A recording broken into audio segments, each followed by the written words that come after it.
All right. Once again, it's time for the best time of the week, man. Yes, sir. It is time for this week's episode of your favorite podcast, you as the listener, and my favorite podcast, Off the Top Rope. Oh, yeah. All right, y'all know the deal. Y'all know how this starts. Before we get into the wrestling, we're going to be talking a lot about AEW this week. Y'all know what y'all got to do. It's time for y'all to follow us on Blue Sky. Please, if you're not following us already, please do. Prophet's on there all the time. He is doing a lot of good stuff on there. So just make sure you follow us, you get our takes. Our podcast episodes are posted there also. So if you miss like a notification or you miss something, you'll be able to find it right there. Speaking of that, if you're not on YouTube right now, if you're not one of the YouTube warriors, as Prophet coined it last week, but you still want to listen to the podcast, make sure you go to Podbean or /and Spotify. All of our Off the Top Rope podcasts are on there. You can, well, not all of them, a bunch of them are on there. You can listen to them on the go. You listen to them while you're on the way to the job. You can listen to them while you're doing a workout. You can listen to them while you are finishing your fourth playthrough of that game that you said you were going to stop playing, but you can't. You can listen to us then, because we know you ain't listen to the audio at that point. So yeah, just make sure you're doing that. Prophet, tell us about the YouTube. All right, guys. If you're on YouTube, my YouTube warriors, as I'm pinning it right now, click on that like button. It for sure helps us out a lot. It will it'll tell the algorithm that you like the best podcast on YouTube right now. And also click on the subscribe and the bell button so whenever we put out an episode of Off the Top Rope, that you get that immediately. We get notified and you'll be on your way to listening to some greatness. Also, on top of that, the other shows that you will get is our anime show, which is called the OVA. You get our takes about anime. And then our gaming show, which is called the Command Grab. So you don't just get one podcast, you get three. So, click on that button, click on them buttons, and get at your boys. So, with that, thank you very much. And let's get to AEW Dynamite. Yes, sir. You know what? Actually, real quick, Yeah. I want to give a shout out, and I know Ooh, I didn't even tell you about this. I want okay. to give a shout out. There is a new wrestling promotion out that started their they started like live shows every Thursday last week. I haven't got to watch the episode from this week, but it looks like a lot of fun. Shout out to Acai Wrestling. I hope I'm saying that right. I might not be. That's the promotion that Darius Lockhart was running. I think we talked about the show before, maybe not on the podcast. We talked about before, like black owned. It looks like it's a lot of fun. They're doing a weekly show now on YouTube. So if you go to Acai Wrestling on YouTube, you'll be able to find that show. It's fun, hour, nice little thing. So if you want more wrestling in your life, definitely make sure to go check that out. Yeah, guys, go check that out. Sounds like fun. But that's it, man. Now let's hit this AEW Dynamite. Man, so first off, man, AEW Dynamite was pretty good, I gotta say. I think it was a really fun episode. Like if we want to talk about the vibe of the show Mhm. was in like well, it says the Brady Music Center in Cincinnati, Ohio, and that's a venue. I love that venue. Like I enjoy like Hammerstein esque ballroom type venues for wrestling. Yeah, And while it's not Hammerstein. It's definitely nothing can be Hammerstein, right? no, They had the tiered layers. It looked like everyone in there was having a ball. They were using more camera angles because it was full in there. I really enjoyed how this was. Like I enjoyed the presentation. I enjoyed the people in there. Like they were having fun. This Collision was the same way. Collision was pretty much full in there also. It was great. yeah, I would say even more so on Collision because Collision, Collision just has a different feel in general, and that same arena. It's funny. It just felt, we had Dynamite and Collision. Collision felt complete. The vibe there and how everything was structured and how everything looked felt different, but it was the same venue. Yeah. They taped it the next day, right? So they might have had like a couple different people in there. Probably not like a ton of different, but a couple different people. And they definitely I think the people that were there kind of understood the assignment of what was going on with Collision.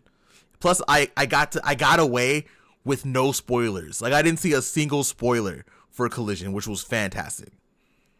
Oh yeah, I actually didn't see anything either. I it funny enough, I watched both Dynamite and Collision yesterday. Understandable. We won't get into detail, but understandable.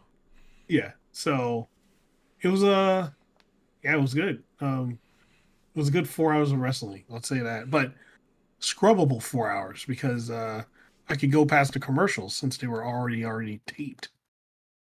Oh yeah, you watched it on Max, right? Max, they had the. You know what? That's actually a good question. I don't know how it works on Max when you come back to it.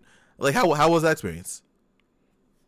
What do you mean come back to it? The one time I watched Max, I watched live. I didn't go back to watch the episode. So a recorded episode. Yeah, the VOD or whatever. The VOD. Actually I like the VOD better. To be honest. Because so when you watch it live, you can't skip a commercial. You're just kind of stuck there, right? Yeah. On the VOD, you can skip all the commercials. You see a commercial, skip through, go to the next part. Mm-hmm. You don't have to sit there and watch it. The commercials are there, but you ain't gotta watch them. You just take the little pointer thing and just scroll past it. Okay, that's where the next spot is. Bam, and then you just keep watching. So it's to me, it almost feels like a better experience than live, but sometimes you gotta watch it live. There's some good stuff happening. Yeah, you know what? Maybe it's because of the era that we're in. Maybe because it's the way that we like take content in now. But I think I would prefer. This is gonna like sound like completely contradictory to what we were talking about before the podcast. But sometimes it might be nice just to like come on like a Thursday, like Dynamite's already out. You can just sit down, just watch it, just fast forward. What I do usually sometimes is I'll start like a half hour late. So like, it starts at 5 on Triller or on HBO Max. Like I'll come in at like 5:30. I'll start from the beginning, just kind of watch it through and then scrub through stuff that way. But it's not the same because eventually you catch up depending on like what's going on, and you're stuck in the live sense of it. As much fun as it is watching live, sometimes you just want to like sit down and just make it like a 90-minute experience. Oh yeah, no, of course. That's preferable, right? But at the same time, you could just wait until literally the show is over and the VOD immediately goes up. That is true. So you could just like you'll be like 2 hours behind or whatever, but who cares? Like you'll just be able to watch it in its entirety, and commercial pops up, scrub through it, go to the next thing, right? But that's why I like kind of watching on Triller because Triller, they don't do picture in picture, right? I mean, in fact, Max doesn't really either. But Triller, you get the wrestling. You get more wrestling. Lately, though, they've been kind of slowing it down a little bit more during the commercials because everyone understands now that if you're watching on TV, or TV or Max, you're not seeing what's going on anymore. So they're not going like crazy in picture like they used to be. Now it's definitely just it's not like rest holdy yet. But it's probably going to get there. Right. Or somebody gets knocked out of the ring or something like that. Yeah, like I forget what match it was. A match where like the doctors had to come in. I think it might have been like Ishii and Okada from Collision. Yeah. Because like it's the second they came back, they're like, yeah, the doctors checked on Ishii's leg or ankle. Yeah, that was, yep. So yeah. I totally agree. But you know what? Let's start out. Let's talk about this AEW Dynamite, man. Yes, sir. So, Dynamite came out swinging. I didn't expect this match to be the first match on the card. Holy shit, it was. And also, Taz is back. So, welcome back, Taz. The boy, my favorite commentator in AEW is back. I'm happy for him. Yeah, like hey, missed you there. Missed you not being on commentary for all that time. So it's great to have Taz back. But the first match coming out the gate, I thought this was going to be closer to the main event, was the Machine Brian Cage and the Best Bout Machine himself, Kenny Omega. Mm. Man, let me tell you, they went at each other. There was no. If you think Kenny Omega, like, if you didn't, obviously, if you did not see him versus Gabe Kidd in New Japan, one, what the fuck are you doing? Two, you pay that $9.99, get that New Japan World subscription, and watch Wrestle Dynasty, and specifically watch that matchup between him and Gabe Kidd, because that show was phenomenal. But for those that didn't, yeah, no, Kenny Omega is like beyond 100% right now. He didn't phone it in, anything. Him and Cage went at each other. And this match was excellent. I'm not going to go through everything that happened here, but there were some interesting points, like, when Brian Cage he was on the top rope, and this was towards the end, and Kenny Omega, he hit Brian Cage, then jumped up, did the flipping power bomb, then did a V trigger. He messed Cage up, man. And then right after that, Kenny Omega hit him with the One Wing Angel. So for those that don't know, like, Brian Cage, that is a big dude, man. I think he's like closer to 300 pounds now. Oh, for sure. Kenny Omega had him up on his shoulders and did the One Wing Angel. So you need to use your stomach a lot if you're going to do a finish like the One Wing Angel. The fact that you got Brian Cage up, him and his big ass up, should tell you Kenny's okay. You know what was funny about it? Like, yeah. Earlier in the match, like, they were kind of like, they were like, oh, no, Kenny can't get him up, right? He's going to struggle. So Kenny, like, tried to get him up early, and he, like, struggled a little bit, right? Yeah. That second time, there was no struggle. He just joinked him right up, dropped him down, and I was like, oh, shit. Yeah, he's fine. Yeah, he's fine. Good.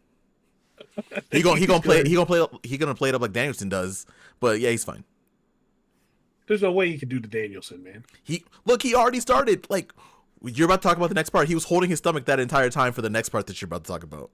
Right, he was holding his stomach the entire time, but no. Well, actually, let me talk about this part first. Then we'll get back to this conversation, because there's no human way possible I'll ever look at Kenny Omega and be like, yeah, he's an underdog. It's just not possible. It's really not. But go on. He's so good. It's not possible. So right after that, so Lance Archer was already in the ring checking on Brian Cage. Kenny Omega was like, yeah. He was like, hit hand up, one hand up, the other hand on the stomach.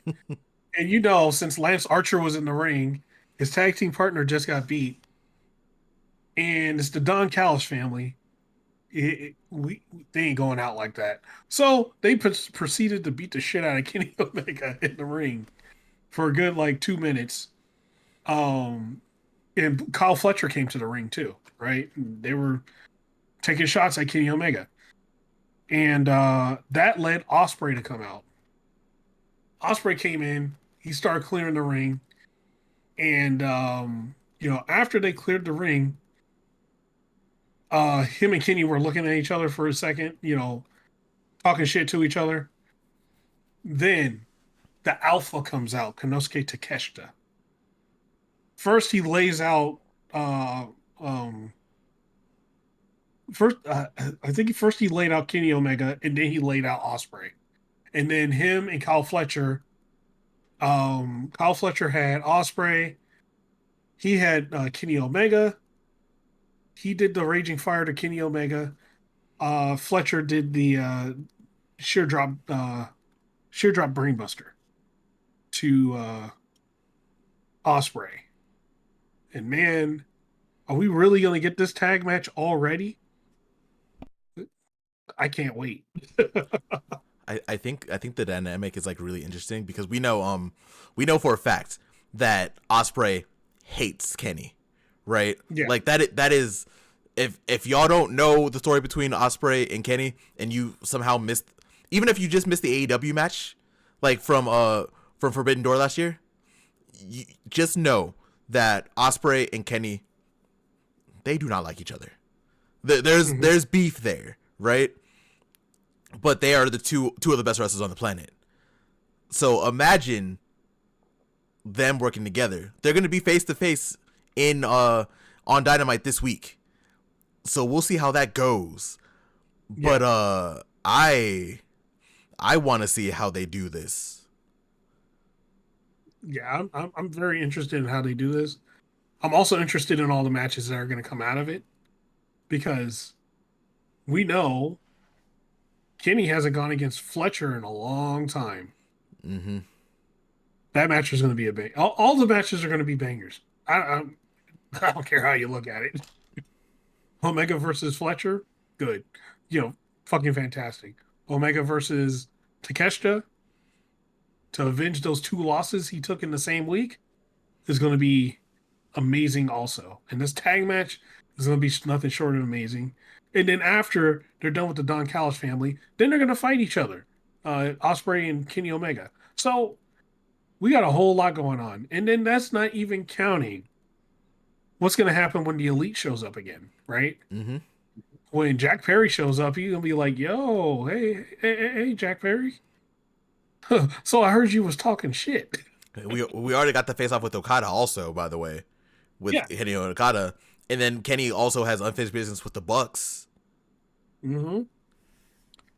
So there's a lot, like, there's a reason Kenny Omega hasn't gone straight for the title, is because what we just said is like 5, 6, 7 different storylines that can happen within the year. He doesn't need to be in the world title picture. No, like right now, I think if you want to put Kenny in like a title contention section, I would love either international or continental, like one of those two for right now. Right? Honestly, though, I'm cool with Kenny not having a title for a while. I know it's gonna sound blasphemous to some of the Kenny fans because some of y'all are insane, but Kenny right now is the goal. Like, what's a really good wrestler? Like Hiroshi Tanahashi. Tanahashi for sure is one of the greatest IWGP World Champions or IWGP Heavyweight Champions of all time. Like, yes. Bar none. Man literally saved the company. Literally on his back, saved the company from going extinct. At some point, Tanahashi became the prize. You want to beat Tanahashi because that is your ticket. Even now, with his bad knees, beating Tanahashi right now is the ticket. I don't know, my voice cracked. I'm dying. Jesus Christ. Beating Tanahashi right now is the golden ticket. Still, right? Yep. Kenny's the same way. Beating Kenny will elevate you to new heights. So what happened with Takeshita last year? Takeshita was already great. We knew how great Takeshita was. He got that feud with Kenny. Beat him twice in a week like you talked about. Rocket ship, skyrocket. Eventually became international champion. Went over to New Japan. Has the never openweight championship, which he didn't bring to Dynamite, which was sad. He has 3 contracts. Like, he is the guy, right? Mm-hmm. So you don't need. I know people want to freak out about Kenny not being in the world title position contention right now. He could be there later. But right now, these stories that he has with like Ospreay and Okada and Don Callis and everyone, that's a lot more interesting to me than him being in the world title scene right now. Yeah. Like, get the world title scene like more. I don't know. Get off of the Death Riders thing, and then whoever comes out with the world title or whatever, when it's time to transition back to Best Bout Machine, belt collector Kenny Omega, that's when he starts taking all those belts again. Mm-hmm. But right now, he could be. I think he can be in anything without a title. Like, there's a lot of great feuds that had zero titles up for grabs, right? You don't need a title to make the feud. Like, a lot of times, like, certain companies need titles to make feuds, but not all the time you need them. It certainly increases the stakes, but that's if it makes sense, right? Mm-hmm. But yeah, so he doesn't need a title for a feud. So yeah, I agree with you 100%. Like, let him get in there and like feud with all these guys because all these guys are phenomenal at the top. I'm like one of the things I'm interested in seeing. Say something like somebody like Swerve gets the World Heavyweight Championship again, right? Mm-hmm. A fucking feud between him and Swerve.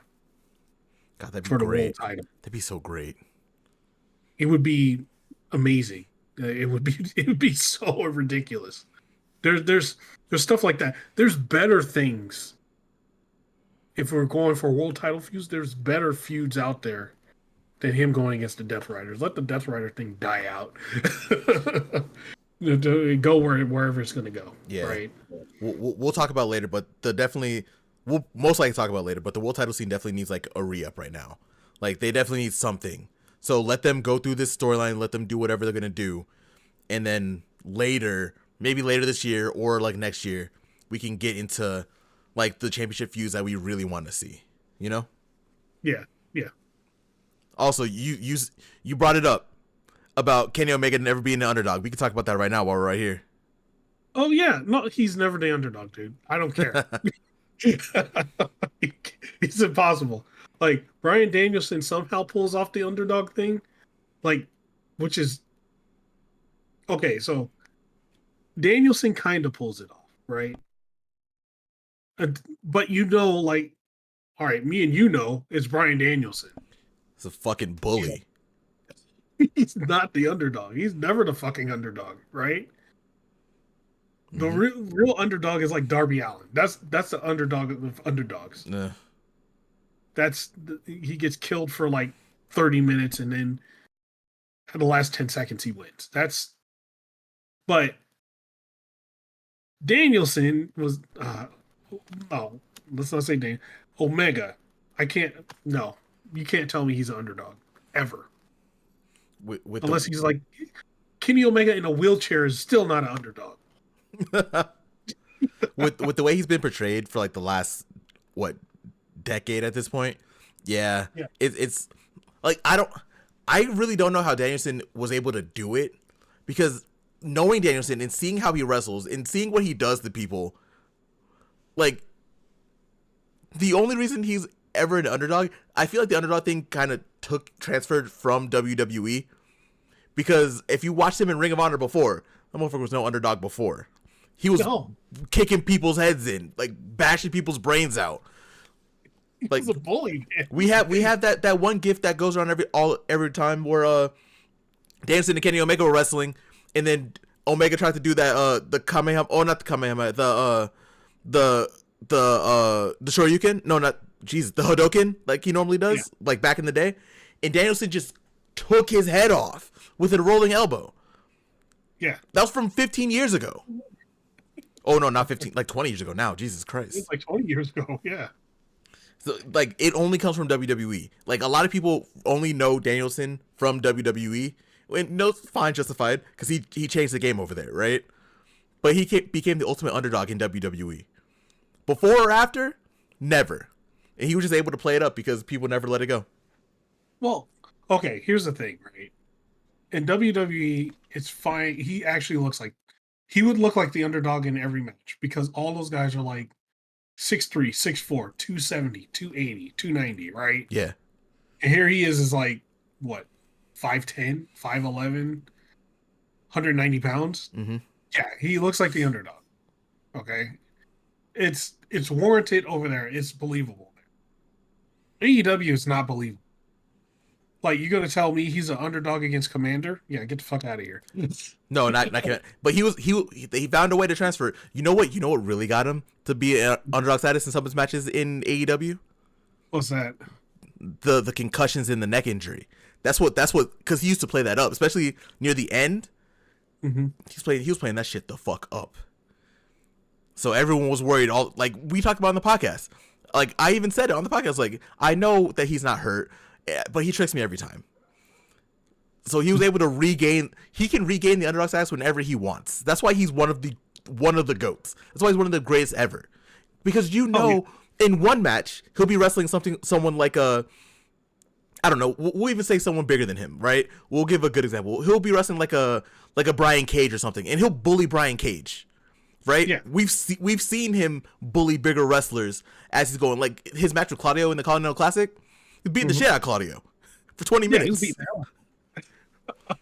But then we'll switch over and we'll get a match with like him and Swerve, right? At like All In. And knowing how Danielson is, right? With the context of knowing that he will bully people, he can get in the ring with Swerve and still look like an underdog because he can play up injuries.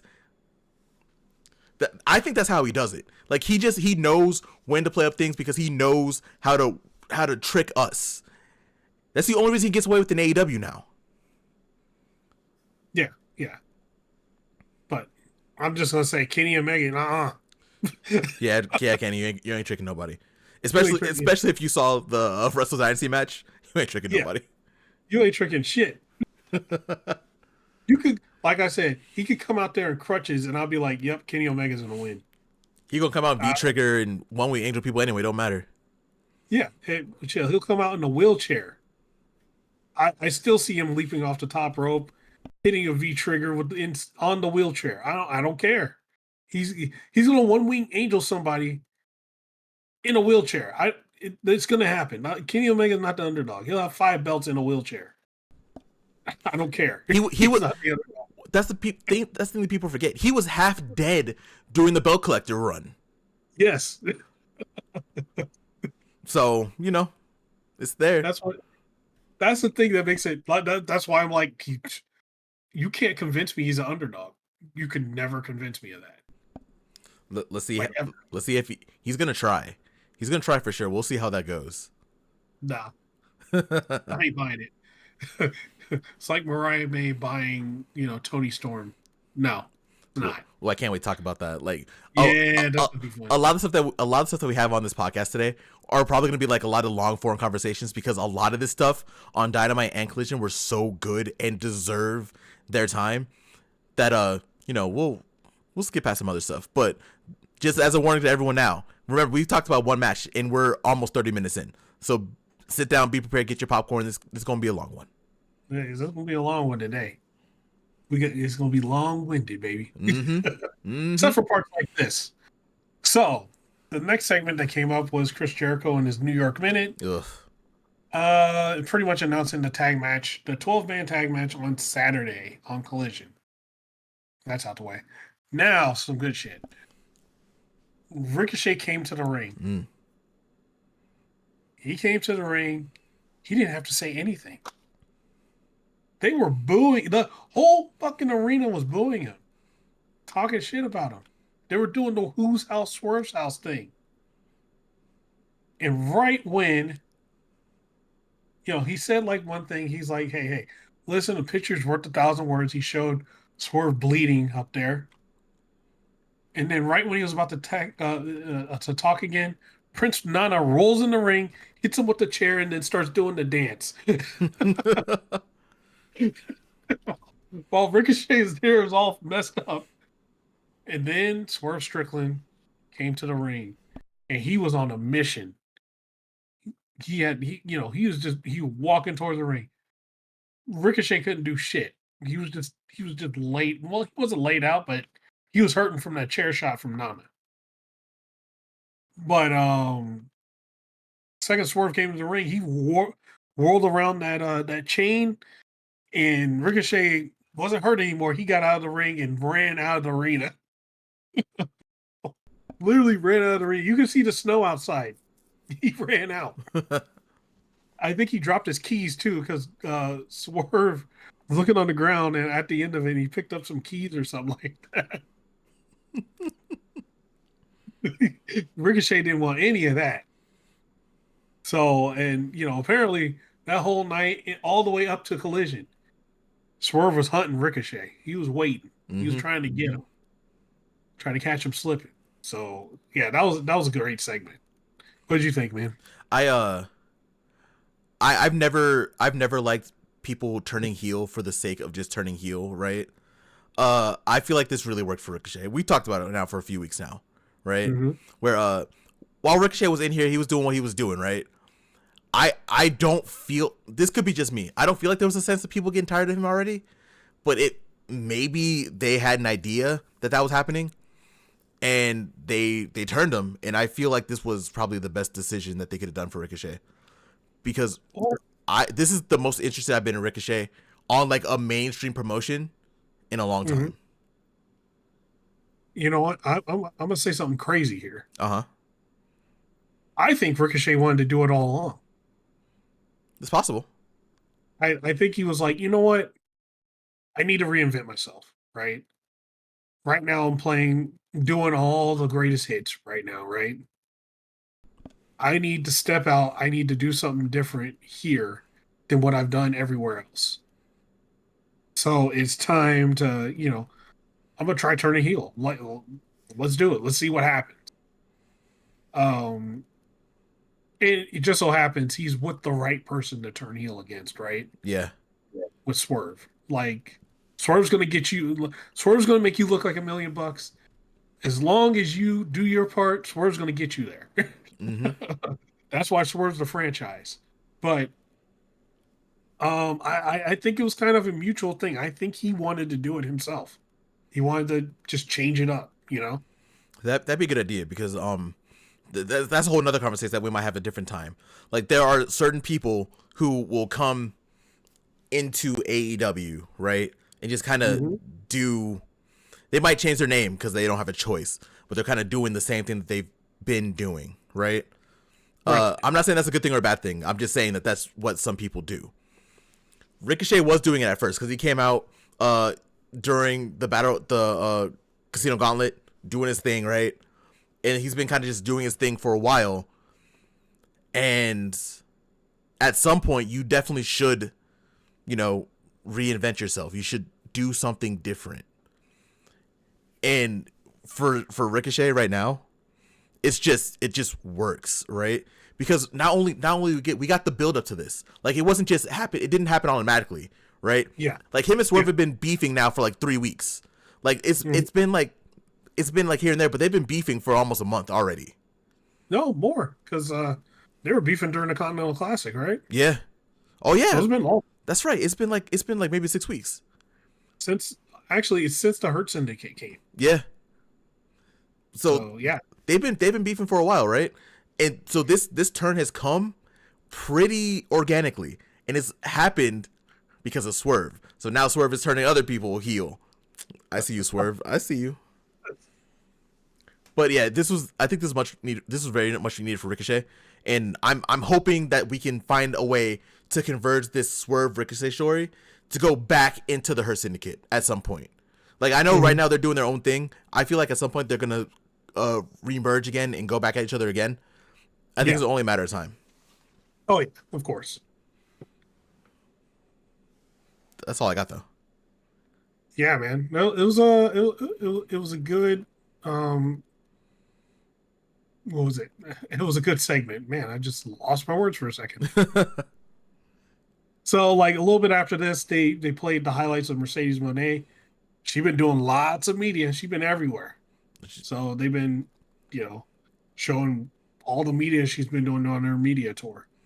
She's ever since coming back from Japan. Champion of 3 promotions. She gonna be busy. Yeah, she's gonna be real busy.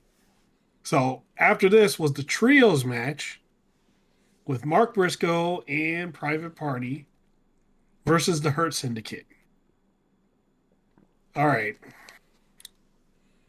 We're man, but I'm just gonna tell you this. Mm-hmm. The beginning of the match was everybody beating the crap out of Mark Briscoe. The Hurt Syndicate took turns beating up Mark Briscoe. All 3 of them beat him up. Eventually, Mark Briscoe gets the tag to Private Party. And you know what? Private Party was looking good, man, against the Syndicate. But we already knew what was going to happen. Yeah, we did. The Syndicate all they all form Voltron and hit him with the blazing sword. They they let Private Party do their thing, but it got to a point they got sick of it. Lashley started spearing everybody, and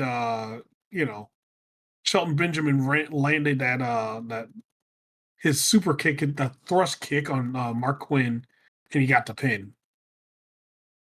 And poo boy, Hurt Syndicate is just, they're a different type of beast. Private Party looked good. It showed that the match next week is probably going to be a competitive match, a very competitive match, and that they have ways that they could probably eke it out, right? They showed that. Mm-hmm. But they also showed the opposite too, where it's like, at any time, the Hurt Syndicate can just say, screw this, I'm just going to take you out. So next week's going to be real interesting. It was a good match. It was a really good match. What do you think, man? I really enjoyed it. I think everyone knew once this came in what was gonna happen. Everyone knew that the Hurt Syndicate was gonna find a way to win this so they can get their tag title shot, right? Like officially. Mm-hmm. One thing we gotta give a shout out to MVP, right? This is MVP's first match in AEW. Looked like $1 million. Almost like he's been wrestling this entire time. Wink, wink. Well, technically, he hasn't done a pro wrestling match in 2 years. Yeah, on TV, but he's been wrestling. On TV, yeah. he's been wrestling. We know he's been active. He's been active. He's been in the ring doing his thing. He was a little too crisp out there to not be. Yeah, we know he was wrestling. We know, I think they said this was his first match on TV in 2.5 years. Match on TV. Yeah. Exactly. Yeah. But and Excalibur kind of let it slip too. He was like, yeah, it's his first match on TV in about 2.5 years, but he's been doing other things. It's like, oh, okay, yeah. Yeah, we know. We know. Syndicate look really good here. I'm interested to see how they're gonna do this tag title match because I feel like we all kind of assumed it was gonna happen later down the road. Yeah, it's happening in a couple days. Yeah, right. It's gonna be on Dynamite this week. Mm-hmm. So it's, who knows what's gonna happen. I feel like right now I would love to see Private Party keep the titles for a little bit longer, right? Because I'm gonna be honest, this is the fault of AEW. Once they put the tag titles on Private Party, they were kind of background a little bit. They had a couple matches, they've had a couple defenses, but every time we see them, they're just in their normal clothes with the tag titles, right? They had the tag title tournament, they were ringside for that the entire time. Everything for Private Party has not really been built up, and I feel like they definitely should have had more stories. Which is why I'm kind of sad if they do lose it this week. But we'll have to see what happens. Yeah, we'll see what happens. It could very much be a thing they win it, because if they would have, so I think of it this way, right? If they were just going to 100% have them completely drop the titles, it was a definitive thing, right? The Hurt Syndicate would have just killed them. They wouldn't have let them get any offense. They would have just mowed them down and then pinned them, and then that would have been it. And then they get the tag title shot, right? Yeah. They wouldn't have showed hey, when Private Party does their thing and they start teaming up, they're a force. And it is very possible that they can, if it was 2-on-2, that they could. There's a possibility that they can win. More than likely, Shelton Benjamin's taking the pin if they win. But 2-on-2, there's a chance Private Party can win. And they for sure wouldn't have showed a possibility of winning if they knew it was going to be the Hurt Syndicate was just going to mow them down. They would just had them do it and just squashed them and pinned them. Yeah. And here's the hope is that whatever happens on Wednesday, we get a good match out of it. I feel like we should get a good match no matter what. Yeah. Like I said, I'll be the one rooting for Private Party because I definitely feel like they should get they should have more of a focal point as the tag team champions, and they haven't. I would love to see them take this match. I would love to see it. Like, for sure, no matter what, right? Bobby's not getting pinned. That's just not gonna happen. Yeah, Lashley's not getting pinned. Yeah, Lashley probably ain't getting pinned for a while. But it would be really nice to see Private Party take this. And like, really, this will somehow be a cementing win for Private Party in their quest being World Tag Team Champions. Mm-hmm. But we'll see what happens. Yeah, we'll see what happens. I could also see there just being a DQ or something like that. Just they keep the title, but it's just like a DQ happens, and that's how they keep the title. Instead of them pinning one of the Hurt Syndicate clean. Low key, that'd be kind of gross, though. You know what I mean? Yeah. Like, but I can see it happening. I think someone should lose. I don't think it should be a DQ.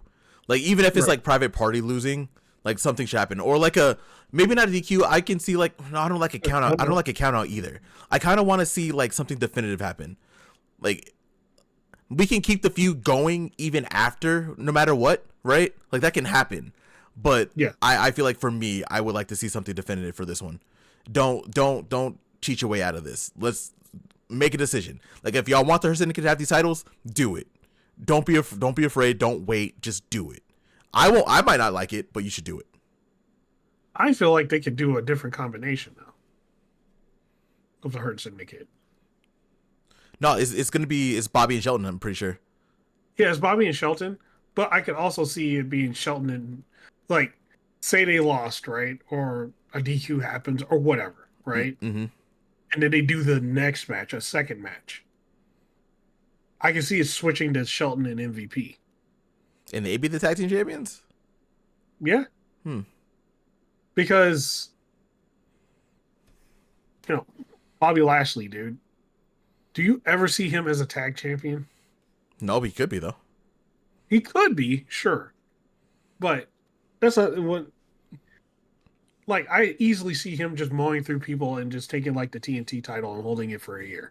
I'm assuming that Bobby has creative control and he gets to do whatever he wants to do. I'm assuming. Yeah. That's the deal that the ex-WWE people get.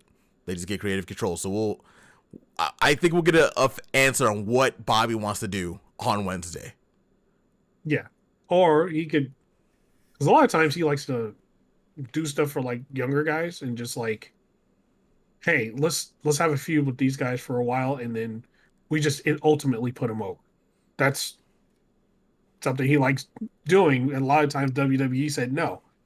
That's what I prefer. I would love this to be like a definitive win for Private Party, and even that they feud later, they can feud and do whatever they want to do. But it'd be nice to get like a real solid win under their belt, because they've defended titles now twice, right? One was against like low key a makeshift team. I mean, they're new heels, right? In Action Andretti and Lio Rush. Great team, great match. And then the second one was the 4-way, a little scramble. Mm-hmm. I would love a definitive like win against a big team. It's probably not going to happen, though. We'll see. Yeah. Yep, we shall see. Mm-hmm. Okay, so next up, Jeff Jarrett came to the ring. And, as soon as Jeff Jarrett came to the ring, he started talking. MJF came out. And yeah, it was a lot of them shitting on each other. I'm not gonna lie.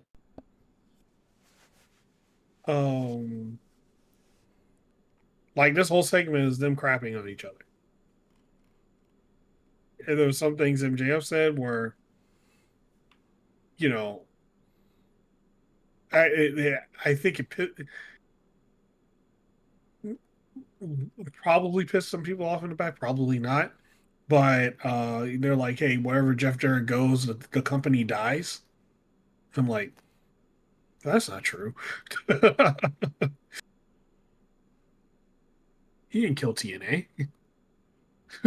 Dixie Carter did, but that's a whole different story. Mm-hmm.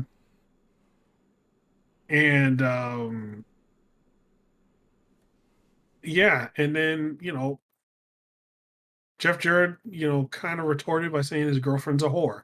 So it was a back and forth. And then the thing that set Jeff Jarrett off was he called Jeff Jarrett a fake friend of Owen Hart. So out of all the things said, that's what set Jeff Jarrett off, and they started fighting. And towards the end of it, MJF grabbed Karen Jarrett and put him in between them, and then tossed her down, and then ran out. And that was kind of the end of the segment. There was a lot. It was a big talking segment. There was a lot said. If you want to watch it, yeah, like one of the things, like you just go back and watch it. A lot of stuff I'm not going to repeat because, like I said, there was a lot of shit being thrown. A lot of like lowbrow shit, bro. Yeah. And so yeah, stuff I'm not going to repeat. So it's just, I thought the segment was okay. It could have went like 5 minutes shorter than it did. And yeah, so our ongoing feud with MJF and Jeff Jarrett. What are your thoughts? Oh, I absolutely hated this. Yeah. It's probably to the surprise of no one. I hated this. It definitely, the main problem was that it went too long. Yeah, it went way too long. They went back and forth saying the same things to each other, right? Like, a lot of stuff that you skipped over that you're not going to talk about, I'm not going to talk about either. But a lot of them were like the same insults back and forth to each other. About like girlfriends and mothers and stuff like that, right? Like, lowbrow shit. Even to the point, Jeff Jarrett was like, hey, all the shit you're saying has already been said to me before. Like, literally, everything you said has been said to me before in multiple different promotions. Mm-hmm. So, what are you doing? Yeah, I don't know. I think this. I've been kind of going back and forth on MJF for like the last couple months. I think this just cements it for me. Great wrestler, fine, whatever. He talks too much. He does the same shit all the time. Like, he got clocked for it like last year with Ricky Starks, right? Yeah. Like, he gets clocked for it all the time. He does the same shit all the time. Everyone that he goes up against in the ring, he does the same shit every single time against every single person. And the fact that it still works for people is like mind blowing to me, because he literally does the same thing to everybody. And sure, right. He's great in the ring. He can wrestle. Definitely can wrestle his ass off. But yeah, it's just, he talks way too much. And like the shit that he says is just so, like, it's so lowbrow and annoying. Like, you can definitely find, like, look, it's Jeff Jarrett.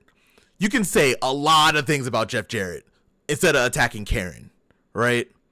Right. Like, there's a lot more shit that you can get on him for. A lot more shit. But you gotta go with the lowbrow, the obvious. You gotta attack Karen, right? Always. And then Jeff Jarrett, the same thing. Like, talking about MJF's mom. Like, okay, bro, like, y'all want to go back and forth. And then he talked about I feel like he talked about the hairline, maybe, I don't know, whatever. But yeah, that shit was leaking though, bro. Yeah. that little spray that he has on that hairline. Yeah. Going. He's looking like Rudy Giuliani over there. That shit was just leaking, bro. Shit was gross, bro. But my main problem with this is that it went entirely too long. And that's my problem with MJF segments to begin with. They all his talking segments go so long. Sorry, go ahead. It's all you. No. That's I'm completely agreeing with you. Like, it went way too long. It's going too long for a story that nobody cares about. Like, let's be honest. I can confidently say, I feel like a majority of the fan base doesn't want either of these two near the world championship. Right? Like, I know people are gonna get on me for the MJF takes, but I haven't really liked MJF since he threw that drink in that black kid's face. Like, what, last year? However long ago that was. Mm-hmm. Like, I haven't fucked with MJF since then. And I've tried to like be a little bit nicer to MJF. I am just not a fan. I'm not a fan. I am not a fan of like the WWE shit because I can flip to Raw. I can probably see this, right? I don't watch AEW for this, and that's all MJF does. And then he'll get into the ring. He'll do his match. He'll have the same type of match that he always has. Break out a couple moves that people don't quote unquote expect him to do. Like he'll do a tope every once in a while, and people are surprised, even though we see him do it all the time. We see him land on his feet on stuff all the time. People will be surprised because everyone has like a very short attention span and short memory. And then we'll go right back to the same cycle of people like, oh yeah, MJF's great. And then they'll hear him talk. And he'll talk too long. People will get upset. Then he'll go into the match. He'll have a good match. And people are like, oh yeah, MJF's great. I'm tired of it. No more. Yeah, well, okay, here's the thing. We all knew Jeff Jarrett wasn't going to be anywhere near a world title. Yeah. Right? Like, it's the Jeff Jarrett thing is like an ongoing joke. He announces he's going to do something, and then everything fucking wrong happens, and he never gets to it, right? Mm-hmm. But you get a bunch of matches with him in it. So I never took Jeff Jarrett saying he's going for the world title as he's actually going to get a world title. I never took it like that. Yeah. I took it the same way he's talked about the Owen Hart Cup, right? I'm going to go out there, I'm going to win the Owen. His first match was against Hangman Page and he got killed. Got his ass beat. And it was just, an ongoing joke after that. That's how I felt it was, that's how I felt it was going to go. And then I guess like this MJF, his feud with MJF, they tried to make it more serious. Actually, it's the MJF part that tried to make it more serious than what it was. At this point. And, to go through the same spiel that he always does. The exact same thing you just mentioned, right? He goes through that whole thing, that whole cycle, and then they'll wrestle their match. And then, then it'll be that. But, I have to agree. Like, the other thing I wanted to mention, too, is this segment. So if you look at all the stuff that happened before this segment, right? All the momentum and everything carried through, it's literally slowed everything fucking down to a crawl. Yeah. And all on top of that, it went too long. So, yeah, this segment just, out of everything AEW was doing at the time, we had fantastic wrestling, all those other segments and stuff before. Not even the Swerve Ricochet one lasted this long, right? Swerve Ricochet was like 5 minutes. They were done. Mm-hmm. And they told all the story in a better story. This MJF segment was about 10, 15 minutes. More closer to 15 minutes. And it was a whole lot of nothing. Yep. Like, it didn't hit, right? It was just jabs back and forth. And it didn't feel good. None of it felt good. None of it felt great. So that's why as I was, talking about the segment, I just skipped through the bullshit because it's that's what the segment was. It was bullshit on the show that was already, everything before it was great, and this was the bullshit spot, and then everything after was pretty good too. Yeah, I agree with you. Like they definitely need to figure this out because they always have like something in Dynamite where it like slows down, and I fully understand like not every story is going to be for everybody. That's not how wrestling works, right? Like there's gonna be like one or two stories that you're just not gonna like. Uh-huh. But I think we're at the point now where MJF needs to figure out something new. He needs to do something new. Like I still don't really understand why they got rid of his face turn because people still actively cheer MJF, right? And he's being a fucking douchebag to everybody. And people are actively cheering him. He's trying to do what he can to get the crowd to boo him. Half the time they don't boo him. Every once in a while he'll get there, but they don't. Like MJF needs to shift, right? And people, as much as I wasn't a fan of like the late end of his world title run, right? It was different because he was trying to like face-ish, right? Like I won't say tweener because he wasn't like there. He was more face-ish than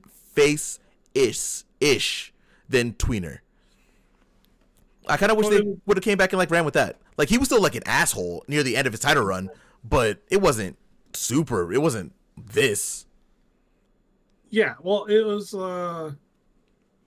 a lot of ways it was like Steve Austin back in the day, right? Yeah, that's good. That's a good call. Yeah, Steve Austin wasn't like in all intents purposes of the word, he wasn't necessarily a face. He was more like a dark hero, right?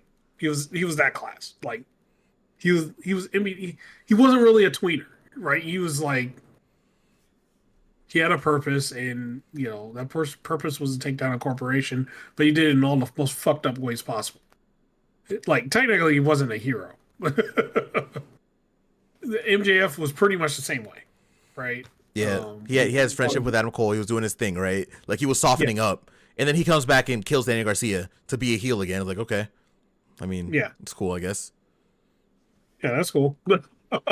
Yeah, exactly. It's cool, I guess. And then went right back to status quo. I'm with you on it. Like, we need something to change up. So, hopefully, well, it probably won't change up until after this feud's done, if there is any change up at all. It probably won't be, to be honest. This is the MJF we're gonna get. So I'm just not gonna be an MJF story. That's just how it's gonna be, most likely. Yeah. But yeah, there's a. So after this, uh oh, they got announced that Okada's going to be defending against Big Tomohiro Ishii on Collision, and then literally right after that, the Patriarchy, Christian Cage with Mother Wayne, of course, and Hook. So yeah, like Hook came out different, man. For the first time ever, he was the aggressor. He came out and he was going at Christian Cage, man. He tossed Christian Cage, like Christian Cage tried to hold onto the rope, he just tossed him over the rope. He was going at him. So good.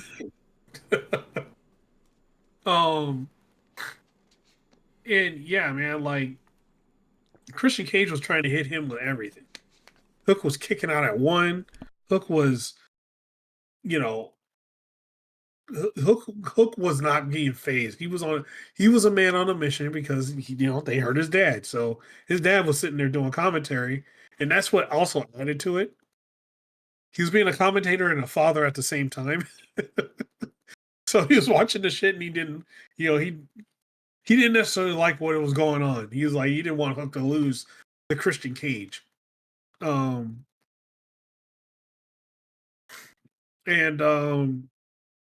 had, during this match, we had people come out. Shibata came out. But that's not what, that's not the main guy that came out. You probably can tell who else is going to come out after I say this. Hook locks in the Red Room. Christian Cage is trying not to tap out. He was calling for all the reinforcements in the world to not get killed, not go out by the Red Room. So, Nick Wayne, Kip Sabian came to the ring, started beating up Hook.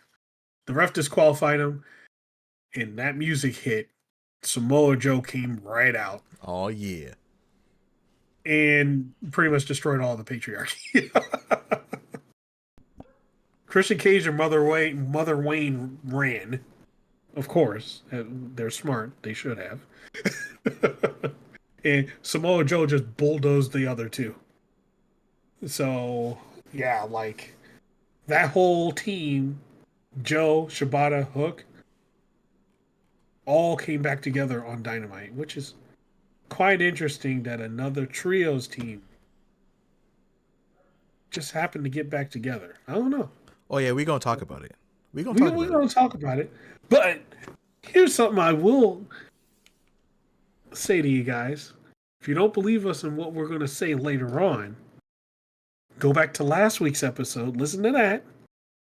There's a section where we talk about the trios championships. for about, I don't know. So I think for about a good 10, 15 minutes, we talk about the trios titles. And then go back to this episode and then listen to what we say about all the trios that suddenly pop up. I don't know. I'm not saying people listen to the show from AEW, but I don't know. We'll see. There have been too many coincidences. Too many. Yeah, man. But that was great. Yeah. What were your thoughts on this? On this segment? I like this match in the segment. I like the match more than the internet did, because I think I did want Christian and Hook to kind of be over. I want this to kind of end, but now that we have a trio spin to it, which cements us with, again, another trio that was already kind of cemented before. They were Hook, Shibata, and Joe were all working together already, right? Mm-hmm. And Joe's coming off of Hollywood, he's doing his run, like a dragon's about to come out. He's in there doing his thing, right? He was already doing season 2 of Twisted Metal. So he's finally back to his day job after being on Hollywood for 6 months. But it's good to see another trio here. If this is where we're gonna go for like a little bit, I'm down with that. I would love to see this again, rebuilding up that trios division. Also, it's nice to see another big trio in there that can easily come and feud for those titles whenever they're ready to. Yeah, you know what? I'm realizing and recognizing with AEW, certain titles are seasons. Yeah. So it's about to be trio season. Well, I do wish that they would stop doing that a little bit. I know they have like a lot of titles circling around, right?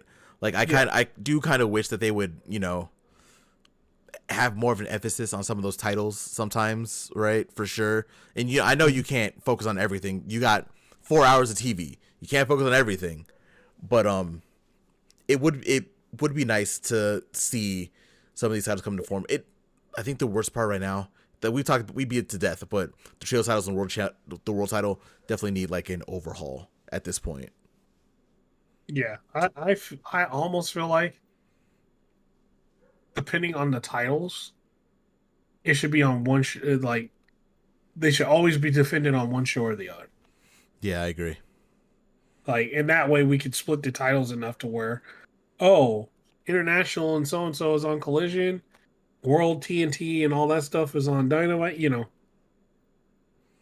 So that way, there's a home for each set of titles. If you want to split, I feel like the world title should be on both shows, no matter what, right? Because it's the world title. World title should always be on every show. Yeah, but I think if we really want to talk about like a real split, how I would see it in my mind, because I thought about this actually before you even said that, I thought about this for a while, but I've never really talked about it.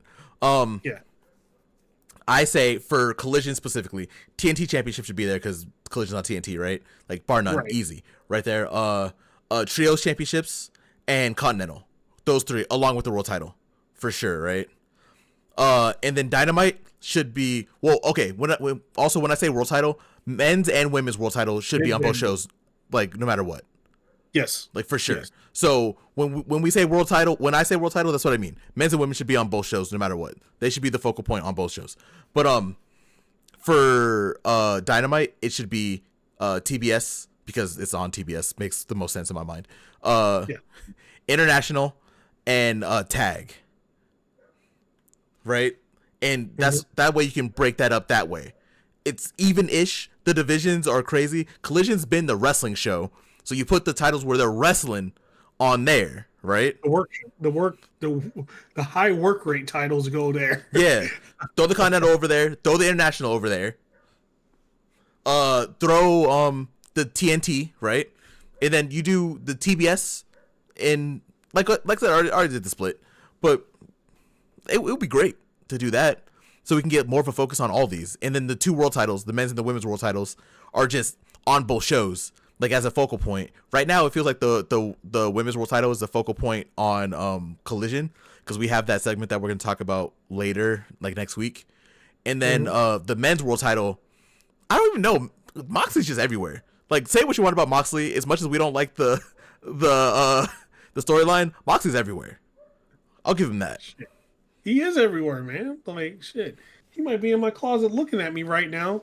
Oh, yeah, waiting he definitely gonna attack us one day. waiting to hit me with the fucking, Death Rider. So He's like, hey, no, go ahead. oh no, all you. No, he's just gonna attack me with Death Rider and say, "Hey, I heard that shit you were talking," and then just leave, fucker. But he is on every show. So as much as I don't like the storyline, he is everywhere. So Yeah, I will applaud that. I mean, we don't see the title, but he's wrestling all the time. So whatever. Hey, I don't like the story. You're there. That's fine. yeah, But it would be really nice to get like to them kind of stop the seasons and get like these titles on these shows, so you have an idea of where they are, and you can mix it up every once in a while. You don't have to like keep these titles on this. Like if you want a feud to be on Dynamite, and if you like, let's say for whatever reason they listen to us again, right? Because they do all the time. But let's say they listen to us again, and they just keep the international title on Collision. Like if you have a storyline that you want to put on Dynamite, swap it over, swap another title over to Collision. Just do that, and then once they get the third show, if and when that happens, you can split the titles up even more and put a shockwave on that title scene. You know what I'm saying? yeah. I for sure agree. Mm-hmm. So, yeah, man. Like right after Hook and Christian Cage, there was a segment backstage with Jeff Jarrett. Dustin Rhodes, interrupts and he's like, "Hey, I got your back," pretty much, type deal. That one went long too. I'm not gonna lie. It was a long Yeah, backstage segment. It was like 2 minutes. Yeah, it was a long backstage segment. And then right after that, the women's casino gauntlet match. Boy, oh boy, this was good. We've been waiting to see who's going to go to Grand Slam Australia. If it was not obvious who was going to Grand Slam Australia, I don't know what to tell you. I think we literally called it 2 weeks ago. Yeah, because we were like, oh, it's in Australia. Yeah, okay. Newsflash: Tony Storm won. Okay. Yeah, I don't even. You know what? I'm not even gonna take credit for that one, because if people legitimately thought that when they said that the winner of this was going to get a world title shot in Australia, and you didn't think Tony Storm was gonna win this, I don't know what to tell you. I'm sorry. Like, I'm not even gonna give us credit for this one, because if you're worth if you're worth anything, you knew this was gonna happen. Yeah, if you've been watching AEW, you know it's going to happen. Exactly. We'll just put it like that and put it right there. But I'm just going to say this, Casino Gauntlet match. Entrant number 1 and number 2. Number 1 is Chris Statlander, of course, because last week she won to be the first entrant. Number 2 is Jamie Hayter. I think I need more of that matchup, though.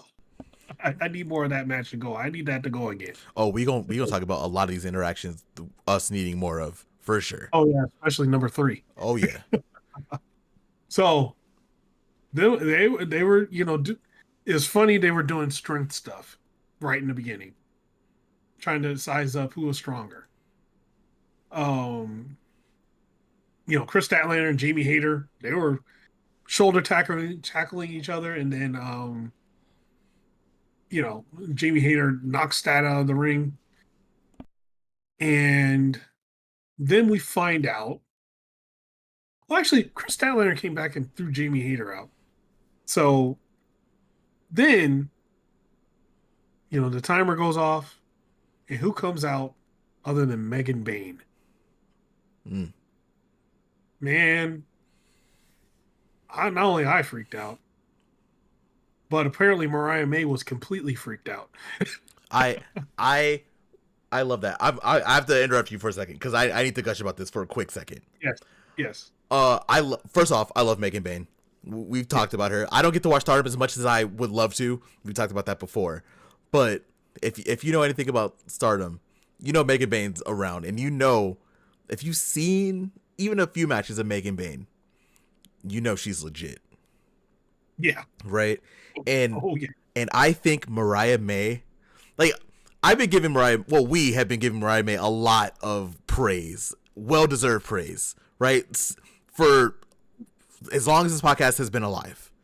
Even the iteration before this, when it wasn't called Off the Top Rope. Yeah. Mariah May sold this so perfectly. Yep. Because she was acting scared. She was afraid. She was upset that she was even in the match. Like, she was going on Megan Bayne for a majority of this match, and I feel like that was just perfect. If you didn't know who Megan Bayne was, and you've seen how Mariah May's run's been, and she's freaked out, you should be ready to see what Megan May's gonna do, and it was just perfect.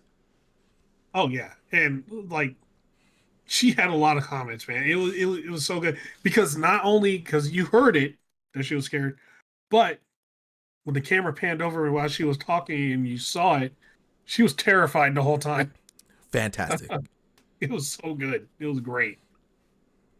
And man, Megan Bayne came out and, her and Chris Statlander pretty much had, a little bit of test of strength. And it's the one time you're going to lose, Stat. Yeah. Because Megan Bayne's been throwing around grown-ass men. So I haven't seen you do that yet, Stat. So, and yeah, I think you even tweeted that, well, not tweeted, but on Blue Sky that Stat's no longer the strongest woman in AEW. Oh yeah, the second I saw that Megan Bayne name, I was like, "Yep, sorry, Stat, you're not strongest anymore." Because they were playing it up at first that Stat was the strongest, and then Megan Bayne came out and they're like, "Ooh, never mind." Yeah, not anymore. you were past tense. Were, yeah. But yeah, Megan Bayne came in. She did her thing.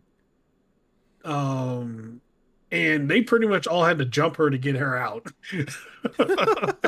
He jumped her. It was like fighting a giant. She was taking them hits, man. She was giving it too. It was great. Fourth entrant was Julia Hart. She came in. And pretty much like her and Jamie Hayter started fighting. It was on site. Jamie Hayter saw Julia Hart. It was on site. They were fighting. Right after that, entrant number 5, Willow. She came out and she went right after Megan Bayne. Them two were battling. They were trading back and forth. Willow, it took the power of Willow and Stat to take out Megan Bayne. And then after that, Willow punched Statlander. Knocked her out of the ring. And then Willow goes outside the ring, runs, and then leaps on the Megan Bayne again after Megan Bayne gets up. So it was just crazy. And then the 6th entrant, Toni Storm came out. And Toni Storm came in and literally snap-mirrored everybody. She has the snap-mirror of death, dude. It's like the Outrunners doing them with the snap-mirror. It's like what's the name? Truth Magnum. Oh, with the body slams, yeah. Yeah, with the body slam. She was doing snap mirrors like that. Fuck. I think I need to go into a game and just make somebody's finisher a snap mirror, just for hilarity. And yeah, so at this point it started getting a little crazy. Julia Hart was, trying to get the pin on Jamie Hayter. Harley Cameron came out next, was fighting Julia Hart. And as they were fighting, Jamie Hayter came in. She was also fighting Julia Hart. Julia Hart was almost 2-on-1 the whole time. At some point, Julia Hart spit the mist into Harley Cameron's eyes, which crossed over into Collision, believe it or not. Mm-hmm. And right before she was going to pin Harley, Toni Storm throws Julia Hart out the way, and then pins. Not Harley Cameron. She pinned Julia Hart. Sorry, I screwed that all up. She ends up rolling up Julia Hart, gets the 1-2-3,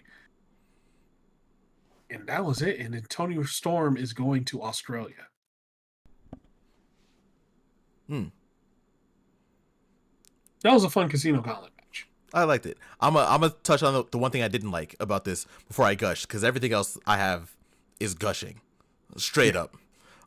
This match should have been longer. It was maybe 17 minutes. Mm-hmm. They definitely could have cut like 15 off of MJF and Jeff Jarrett and let this go at least 25. Because a lot of these interactions I want to see a lot more. Like, we got a lot of Chris Statlander, Willow Nightingale, and Megan Bayne, right? We got a lot of that. I want to see more of that. We got a lot of Hater with the strong women. I want to see more of that. We got to see Toni Storm with Julia Hart a little bit. I want to see more of that. I want to see more of everything.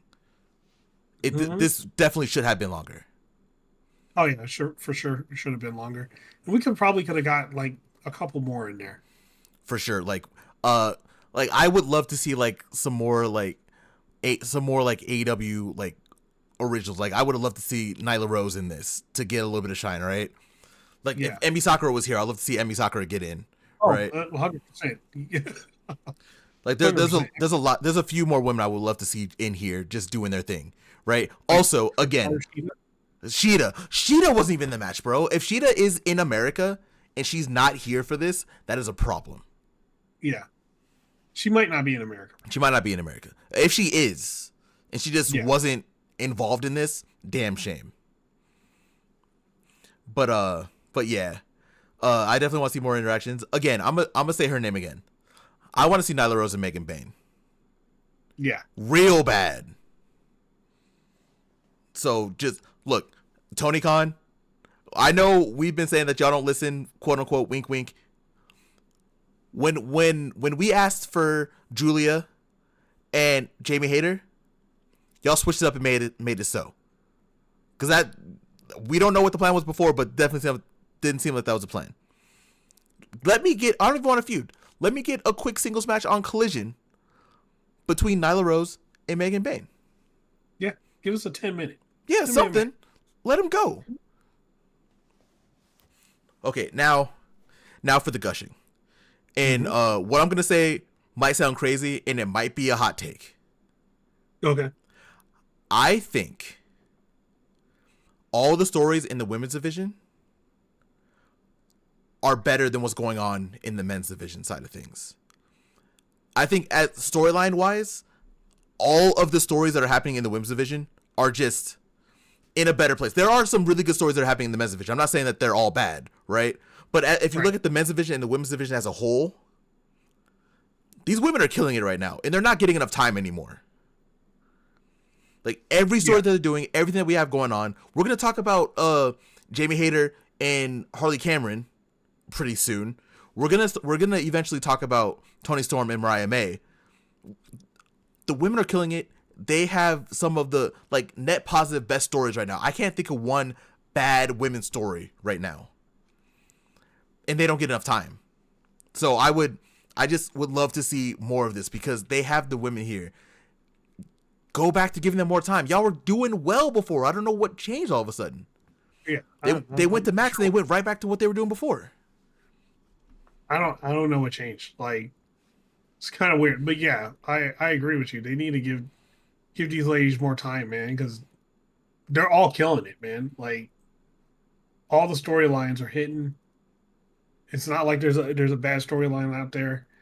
The men's right now, the ones getting a ton of time, the MJF Jeff Jarrett one, gets more time than most matches, and it's not good. It's fucking terrible. And you know what? I don't even give a shit what kind of take this is. The last two MJF storylines took way too long and took up too much time. Where the women's,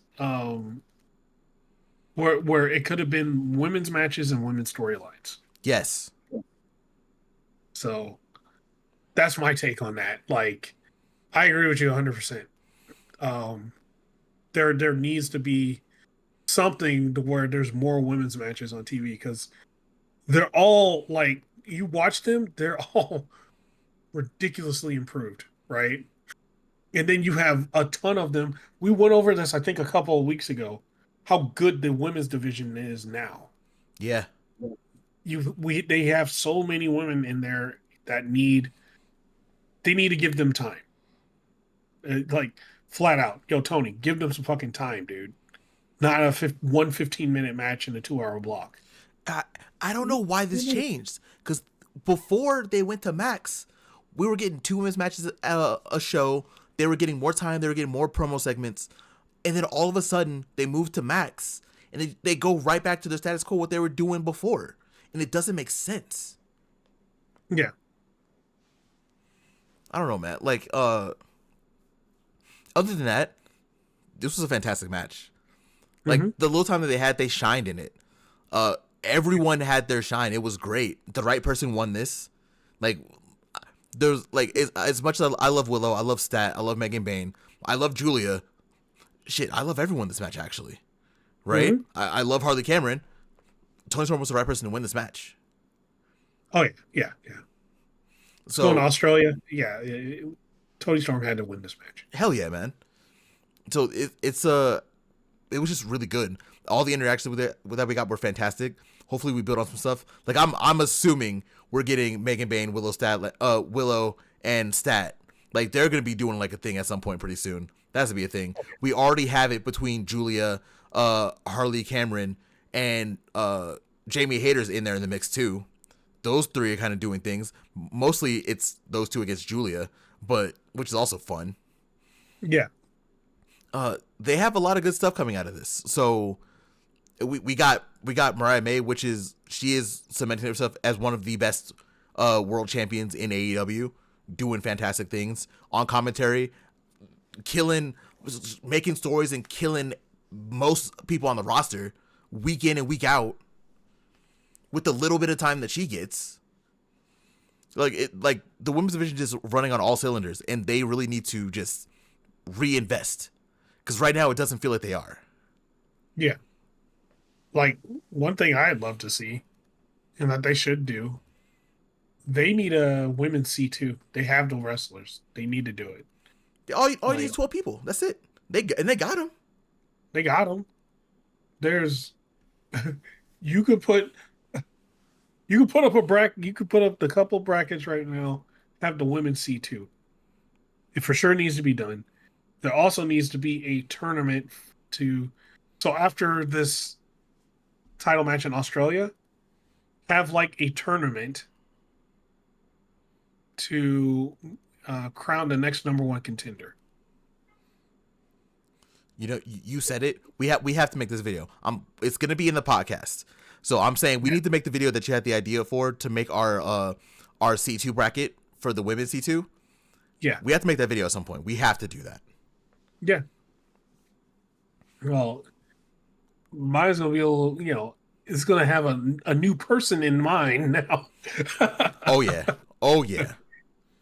They showed her she's in now. Oh yeah, no, she in that bracket. She's for she is guaranteed to be in that C2. Yeah. But so yeah. I think there needs to be like a tournament for the world title.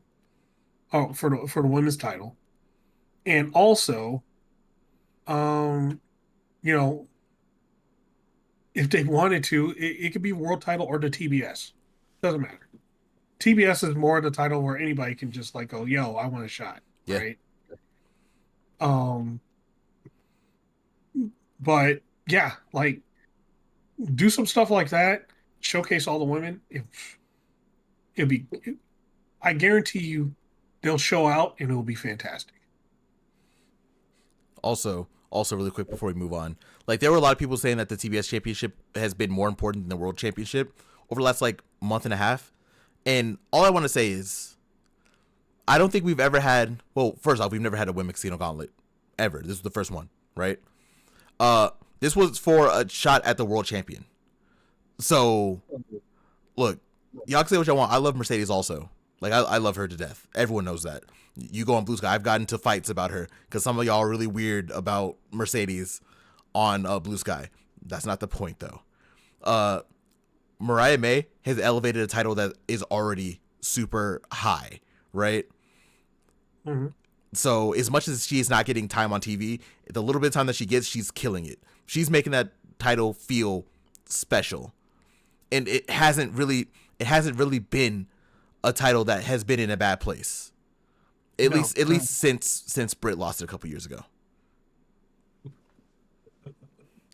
But yeah, just y'all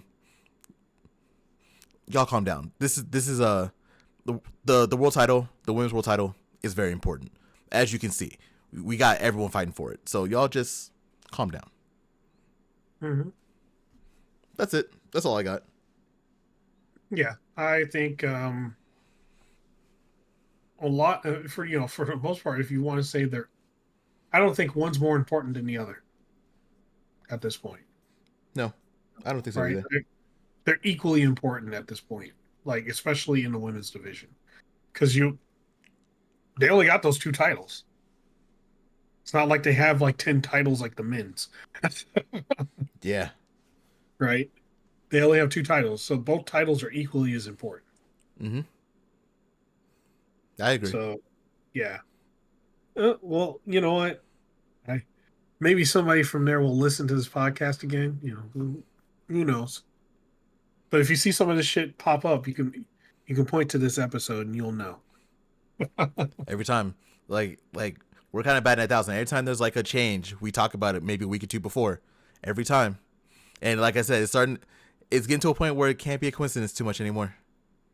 No, not at all, man. Unless we're just tapped in. Maybe we're lying to the people. Maybe we're backstage all the time, and we're an insider podcast. We're not.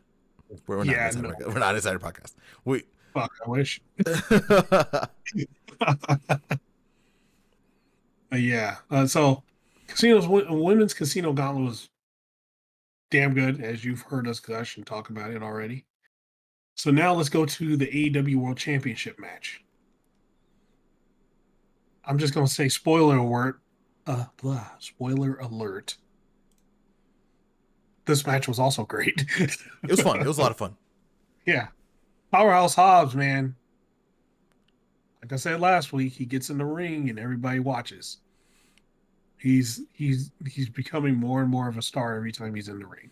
This was also Moxley's best match in AEW since him and Danielson for the world title. Oh yeah, you know why? Because he had to wrestle. Yeah, he had to wrestle. He had to wrestle, right?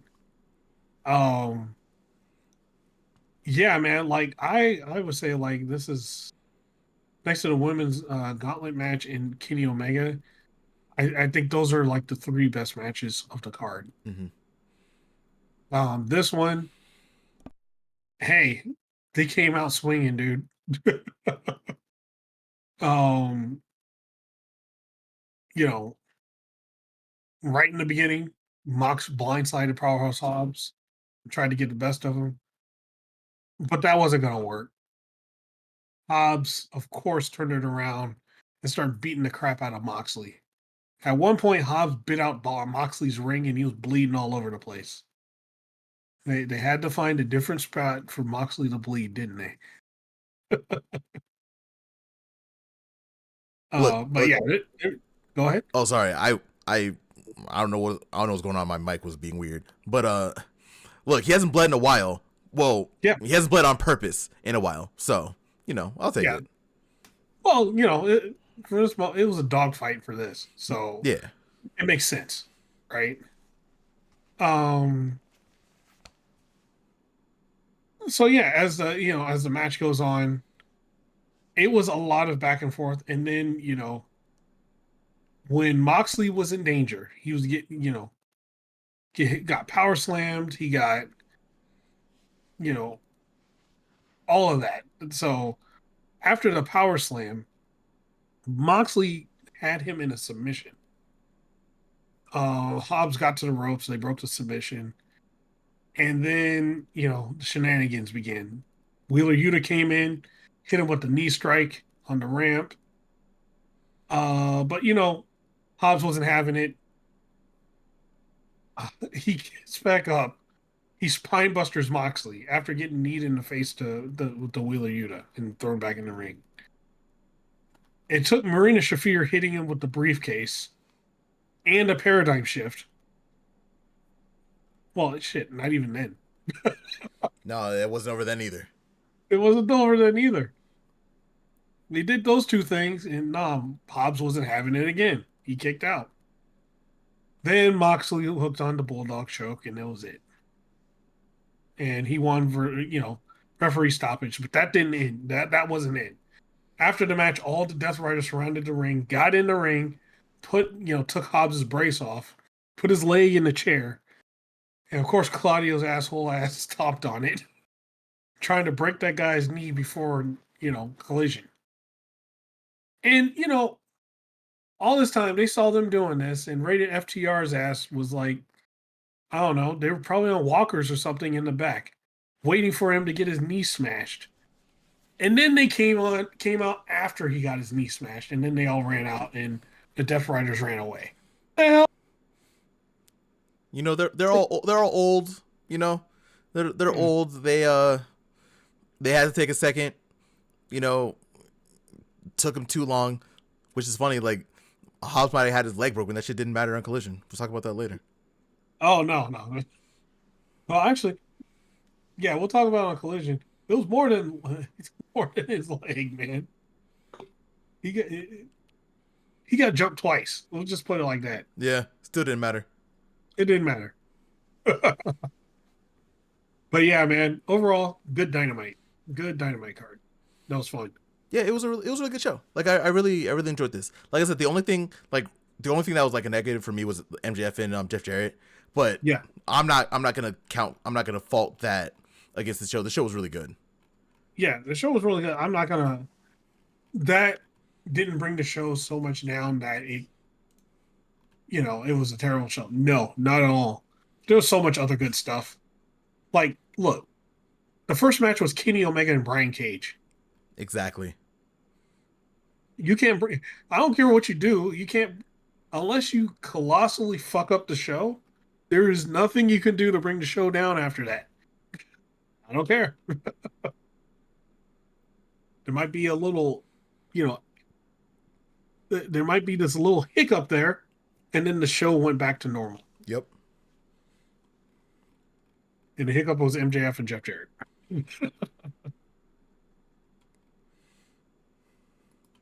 But yeah, no, overall, I think Dynamite was really good. I think it set the stage for a really good episode of Collision too, because Collision, this was the first time in a little while that it felt like Collision was also really important to me. Like, usually when I do the Collision thing, we kind of just like talk about it, we kind of move on. But there's a lot to talk about from this Collision, which is nice. Yeah, they combined a lot of storylines, and they also furthered some, right? Like made some, put some ahead and created some new ones. Yeah. So yeah, it was fun. It was a fun Collision. We gonna get into that right now. Yeah, let's get it. We gotta talk about the opening match. We had on Dynamite. We had Omega and Brian Cage. Right. We started off hot on Collision also because we had a Texas death match between Hangman Adam Page and Christopher Daniels. And CD came out there looking like he was back in like 1999, bro. He had all of his gear on. He looked fantastic. Yeah, man. Man got his ass beat though. He got his ass whooped. He got beat up. He had offense. I'm not trying to say that CD didn't have any offense. He was going back at Hangman, but Hangman was knocking the shit out of Christopher Daniels, man. Yeah. I'm not gonna get into the entire match either, but there's like a couple things I want to call out. Like where should I start? Texas death matches. You know how these are. There was a point where Hangman slammed CD's face into the side of the ramp. Yeah. And his blood just gushing out of his face. and it was gushing for the entire match. Yeah. And He was really bad. it was bad, bro. And Hangman did not stop. Hangman was in on him. Tables broke. Hangman looked like he had blood from his mouth at one point too. Christopher Daniels did two BMEs, which is the best moonsault ever. He did one to Hangman straight up. Then he took a piece of a broken table that had barbed wire on it that they had broken early in the match, put it on top of Hangman, and did the best moonsault ever again on top of that. Like that, it just was crazy. It was like a war. But it was a war. it was a war. But as much as Christopher Daniels tried, Hangman picked him up, hit him with that dead eye on top of a steel chair. Went out of the ring, hit Daniels with a nasty buckshot to the back of the head, like right in the back of the neck. CD had some like whiplash, fell down. Hangman leaned over him, and we got the 10 count. And Hangman Adam Page won this Texas Death Match. Do you have any thoughts on this match before I talk about what the implications of this match may be? Man, this match was good. It's pretty damn good. I was talking and I had my shit muted, so fuck. No, it's all good. What were you saying before? No, I was like commenting on how yeah, like he was beating the shit out of Christopher Daniels, dude. Like I thought he was gonna actually hit the barbed wire buckshot again. But Daniels, he dodged that and put him in a submission. But the fact that Hangman's just deranged ass was like, I know how to get out of this submission. I'm going to barbed wire his head. Insane person. Complete psychopath. And it made Daniels bleed all over the place some more. So, yeah, man. Like, this was a crazy match. It was a great way. It was a fantastic opener. Here's the thing about this, too. It's still not confirmed yet. We're not sure. But it sounds like this might have been an in-ring retirement for Christopher Daniels. It's a possibility. Like, we don't have a confirmation. We don't know. CD hasn't said anything. But it seems like that was like the kind of the rumor mill going around. That Christopher Daniels wanted this to be his final in-ring match before he goes back and really does like some of his backstage stuff that he's been doing. He's talent relations. He's the guy. So yeah, if this was his last match, I just want to give Christopher Daniels his flowers, because a lot of people credit the Young Bucks for being like that first really big star in the modern era of wrestling to not really go to WWE like for a long period of time and made a lot of money in the indies. The first one was Christopher Daniels. Yes. Like, Christopher Daniels has been wrestling now for damn near 30, 35 years. He said it himself, any wrestling promotion that was worth a shit, he's been there and he's wrestled and he's been at the top of. Right? Mm-hmm. Like, he was great in TNA. He's been great in AEW when he was doing his thing here. He's had some dark matches in WWE that people really enjoyed. He's been literally everywhere. New Japan, like he's done Noah matches anywhere where wrestling is. Christian Daniels has been there. And he is a pioneer. He is one of the greatest. He showed like people like Coco Cabana and the Young Bucks that this could be done without going to the big company if you don't want to go there. So a lot of stuff that we would have right now would not be where it is without Christopher Daniels. Oh, I didn't even say Ring of Honor. I definitely should have said Ring of Honor first for Christopher Daniels. 100% should say Ring of Honor. Yeah, I didn't even say it. I'm going to say Ring of Honor. So if this was his last in-ring match, I just wanted to just say how much I appreciate Christopher Daniels. Just as a wrestler, Fallen Angel, he's been great. When he does this shit as Curry Man, also fantastic. Yes. Just if this is his last match, shout out Christopher Daniels. And thank you for everything you've done for wrestling. You made wrestling a better place, not only for the wrestlers but for fans. So just thank you. Yeah, and the first time I ever found out about Christopher Daniels, believe it or not, was when he was Curry Man. I get it though. Curry Man's hilarious. Curry Man's awesome, but it was because in the greatest wrestling game of all time, Fire Pro, he was a character in it. Oh, he is? Yeah, in on the Dreamcast one, he was a character in that. Oh shit, I didn't know that. And they had the Curry drop, and I was like, "Yo, the Curry drop is a dope ass move." Wait, let me check out this guy and see what he is. And that's how I found out. Like, first I found out about Curry Man, and then I found out it was Christopher Daniels. And let's also, yeah, like he had great runs in all the promotions he was in. His TNA run was excellent Mm-hmm. when he was able to actually do it before the Dixie Carter Hogan hell happened. He went to Ring of Honor and tore it up there. Then at that point, Yeah, he went to Ring of Honor. He was tearing it up over there.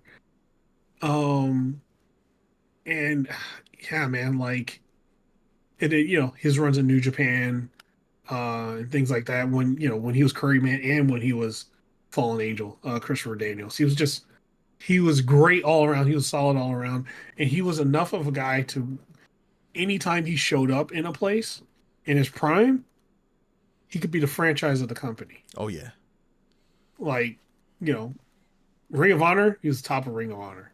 TNA, he was at some point he was top of TNA. He was always there. He was always up there. it got Right? to a point where whatever division you needed him in, he can go cement it and make it better. Like he was great in the X division for TNA. He was great in the tag division with with Jesus Christ, with Frankie Kazarian. Like he everywhere, just fantastic. Yeah, that's great everywhere. So, yeah, man. If Collision match was his last match, it's a great way. It was a fantastic match to go out on, and yeah, just got to give this man his flowers because he's been everywhere. He's been fantastic all the places he's been. Mm-hmm. Next, we got to talk. We're going from one of the greats that changed the game to a 3-time AEW Women's World Championship rookie. Because we are in the ring with Tony Schiavone, and he calls out Tony Storm for an interview. Mm-hmm. Tony Schiavone being a non-believer. Oh, I guess that's a little bit later. But Tony Storm was just talking about how excited she is to wrestle in Australia. Like it's surreal. Like it's a big dream that's coming true. And she could tell her mom that she's ready to come home. And she says that Mariah's like the best and she's killing it. While Tony Schiavone was being a hater, saying like, "Oh, come on, you don't remember anything? Like, come on, calm down, Tony. Leave the rookie alone." But then we get the word from Tony Storm herself that next week, Collision Homecoming Jacksonville, we're finally getting what we've been waiting for.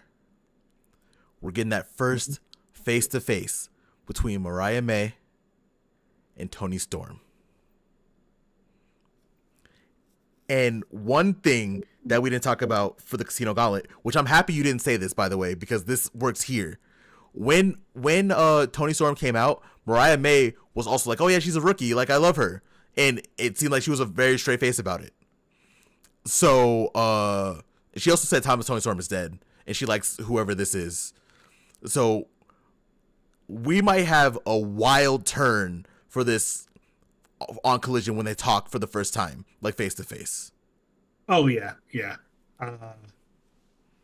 I Tony Storm is doing her best acting job. Oh yeah.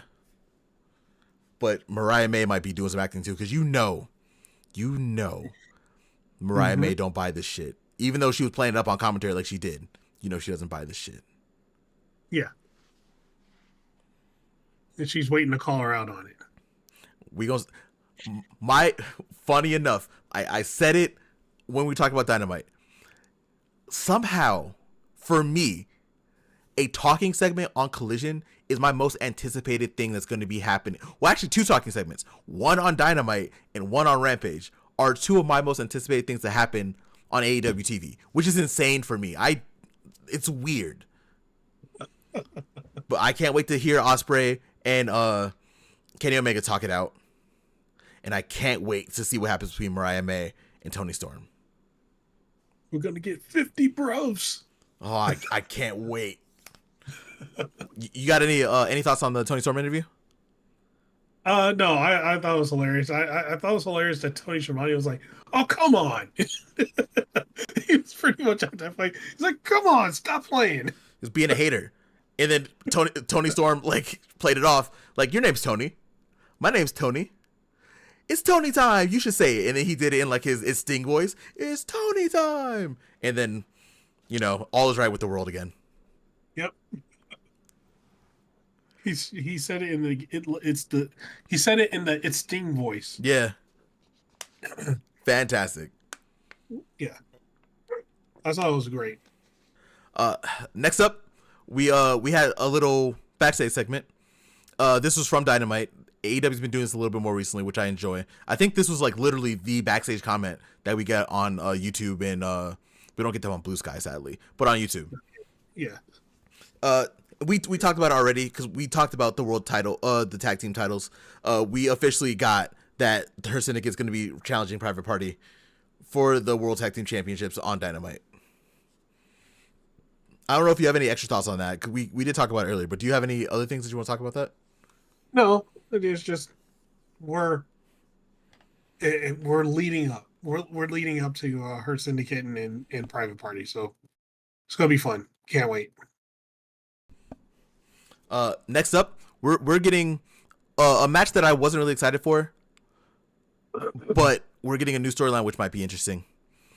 We have the Undisputed Kingdom, which is Adam Cole, Kyle O'Reilly, which I guess he really is just out of the conglomeration at this point, I guess. And no mustache Roger Strong, so he's back to the no mustache style. Ooh. It looks weird, right? It looks weird now, and I know that's how it used to be, but That's how it used to be. Yeah, but he just, I don't know. He looks weird without the mustache now. I don't know what it is. Maybe it's just like because he's been with the mustache recently. I don't know. Yeah, but no, that's how you know it's all business Roddy now. That's true.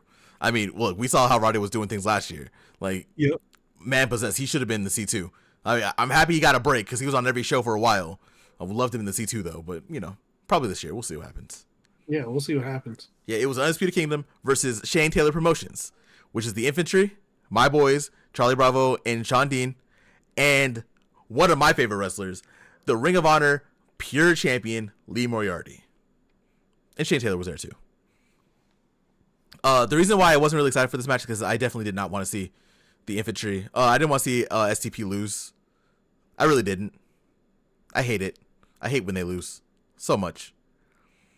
I'm not going to talk too much about the match. The match is pretty good. But, of course, St. Taylor Promotions did lose.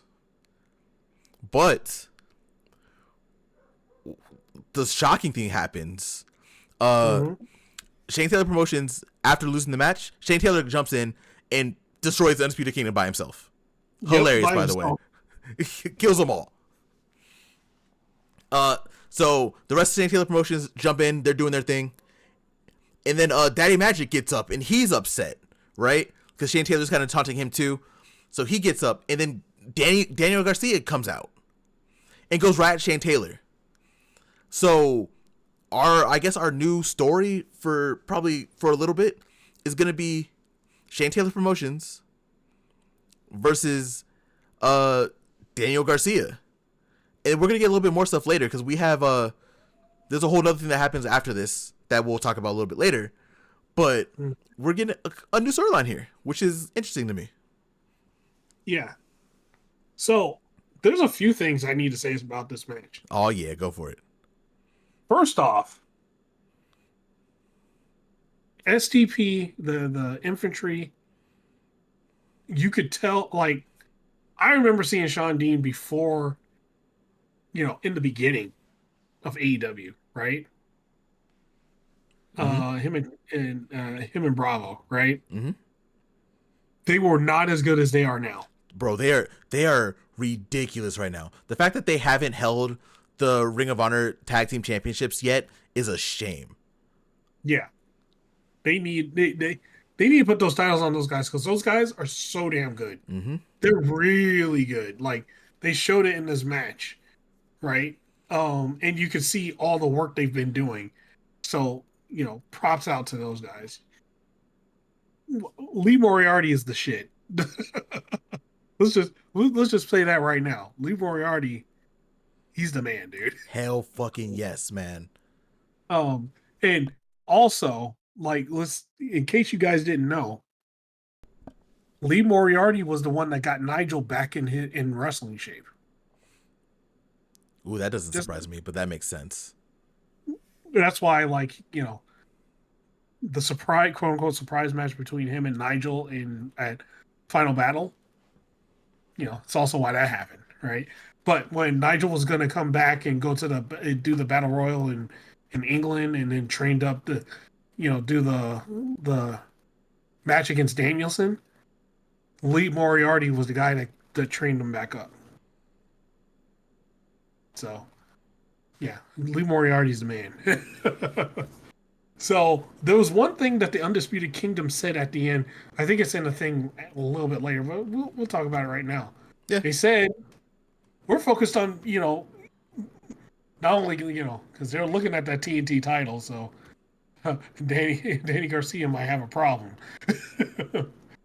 But they were like, hey, we're looking at getting those trios titles,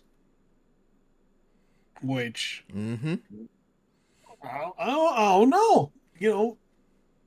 That trios division is starting to heat up. But yeah, it was a fun match overall. But you really got to see the progress of the infantry and how well they've been doing and how much they've been grinding. You got to see it in that match. It's been great. I can't give Lee Moriarty enough praise. Like, I'm still convinced that it should not have been Wheeler Yuta that went to the well, now, because he's brainwashed now, is whatever.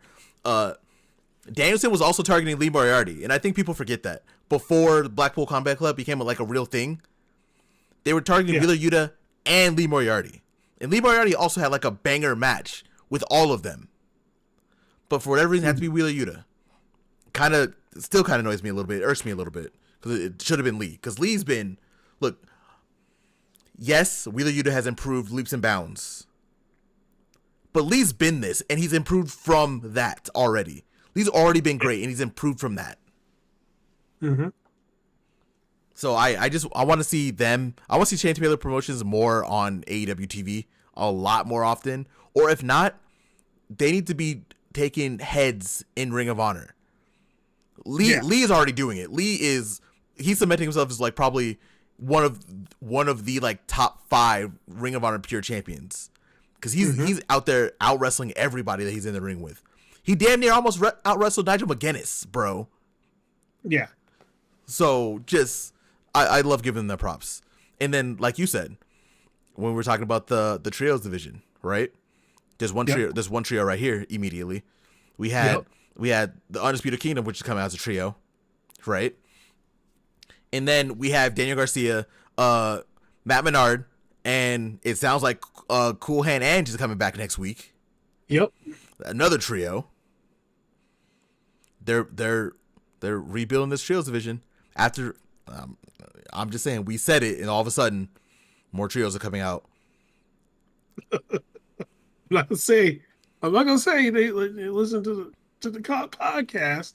They could have been playing this all along. Who knows? But it's happening. It's happening kind of quick.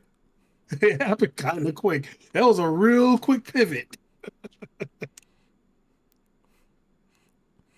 But that's why I kind of wasn't excited for next. I knew that she was going to lose, right? I knew they were getting, one of them was going to get pinned.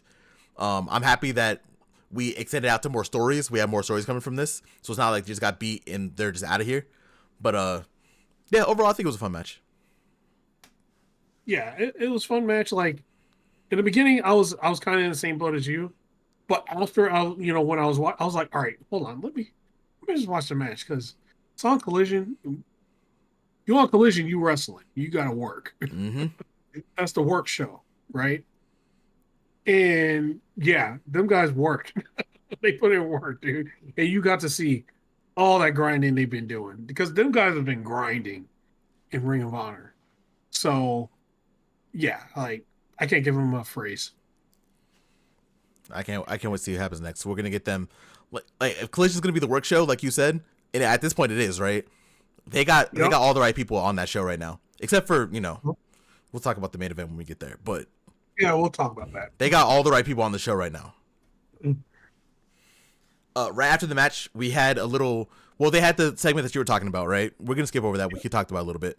After we had an interview with Will Ospreay from Dynamite, and basically, Ospreay was saying, me and Kenny have our differences. It makes sense. We have our differences, but this is bigger. This is bigger than our egos, and Kenny and I have to have a chat once and for all. Which this is what we talked about a little bit earlier in the podcast, but this is what led us to getting our face-to-face between Kenny Omega and Will Ospreay on Dynamite this week. Yes. I don't know if you have any more thoughts on this, because we just touched on it earlier, but do you have any other thoughts on Ospreay and Kenny? No, not at the moment. Yeah, I don't have any more thoughts on that. I can't wait for it. That's all I'm going to say. Next up, we had as close to a squash match as you can think of, with the Murder Machines and Top Flight. Mm-hmm. Top Flight did have like a little bit of offense here and there, but this was like 85% Lance Archer and Brian Cage, the Murder Machines.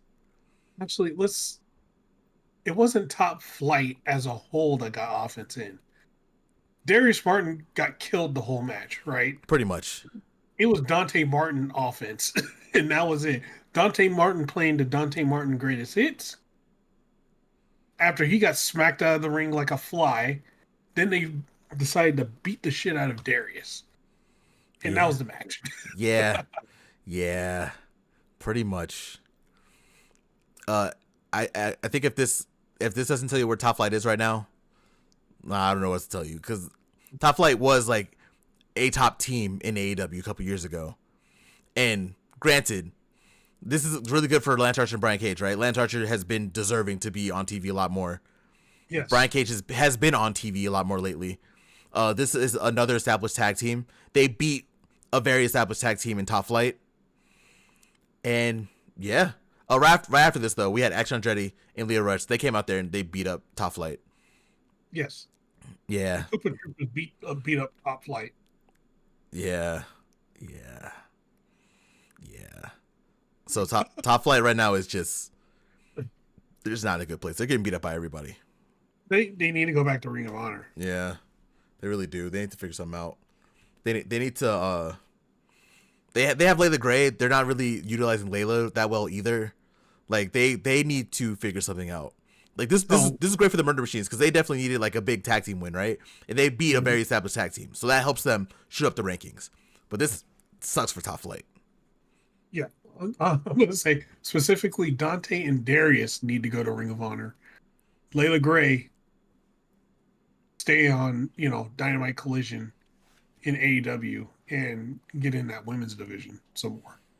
She should be in the women's division. Also, I think I'm not gonna lie, I don't want to take everything away from Top Flight, but I would love to see Layla with Action Andretti and Leo Rush. Not gonna lie. Yeah, because she'll get utilized more. Yeah.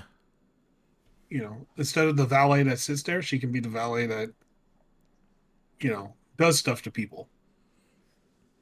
And goes up there and have her own matches too. Yeah, she's not even a valet, because valets don't do matches, right? So she's like, we can call her. I think she's like a manager. We can say she's a manager. Like she's managing Top Flight. Is she though? I mean, she was. I mean, the best looking part of Top Flight, but is she though? Is she managing them though? I mean, at first, this is a weird part about Top Flight too, right? At first, she was like the flight attendant, valet type thing, right? At first, and then all of a sudden, that kind of switched, and then the stuff happened with Leo Rush and Action Andretti, and she's just kind of in the back burner. Like, yeah, I guess if you want to pull a wrestling term out, I don't know what it is. Right? Like, it would be. It's not really a manager. She's just there. She's there. Right? Because she's not doing things to help Top Flight. Like, maybe clapping her hands, telling them to get their ass up and do something. And that's all. That's it. Yeah, she's just kind of hanging around. So, like, if she was with Leo Rush and Action Andretti, she could throw maybe throw a Koopa shell in there for him to people, something. She could be like a distraction. She can do something. Yeah. Yeah, I don't know. Top Flight definitely needs to figure it out. This was, like I said, this was a good win for the Murder Machines because they needed like a nice tag team win against a very established team. But yeah, Top Flight is they're just in the dumps right now, and I want to see what happens with them because they didn't even really fight against Leo Rush and Action Andretti either. They just kind of got beat up. Yeah, they got their asses kicked. Yeah, so we'll see what happens, but something needs to happen with Top Flight for sure. After this, we had a segment from the Ring Tree. Who cares? Jericho's talking about his history of Moxley, and that they have common enemies, and they'll if there's any doubts that he'll prove it before the match, or whatever. Who cares? You have anything on this? No. Cool. We're moving on to a long talking segment done correctly. Oh, yeah. Yeah. Max Caster walks out to the ring with the duffel bag. By himself, no music, which was weird, by the way. He was just kind of in the ring when we came back. He's just there. He's getting booed. Of course he's getting booed. And basically he calls out Anthony Bowens to come to the ring. Anthony Bowens walks down. No music. Interesting enough. They had a little back and forth. They're talking about the history. They're talking about what was going on with them. Caster was like, "Oh yeah, this has been a huge misunderstanding. We have an issue because you just won't say that I'm the best wrestler alive." And then Bowens cuts him off and basically talks a lot of shit about him.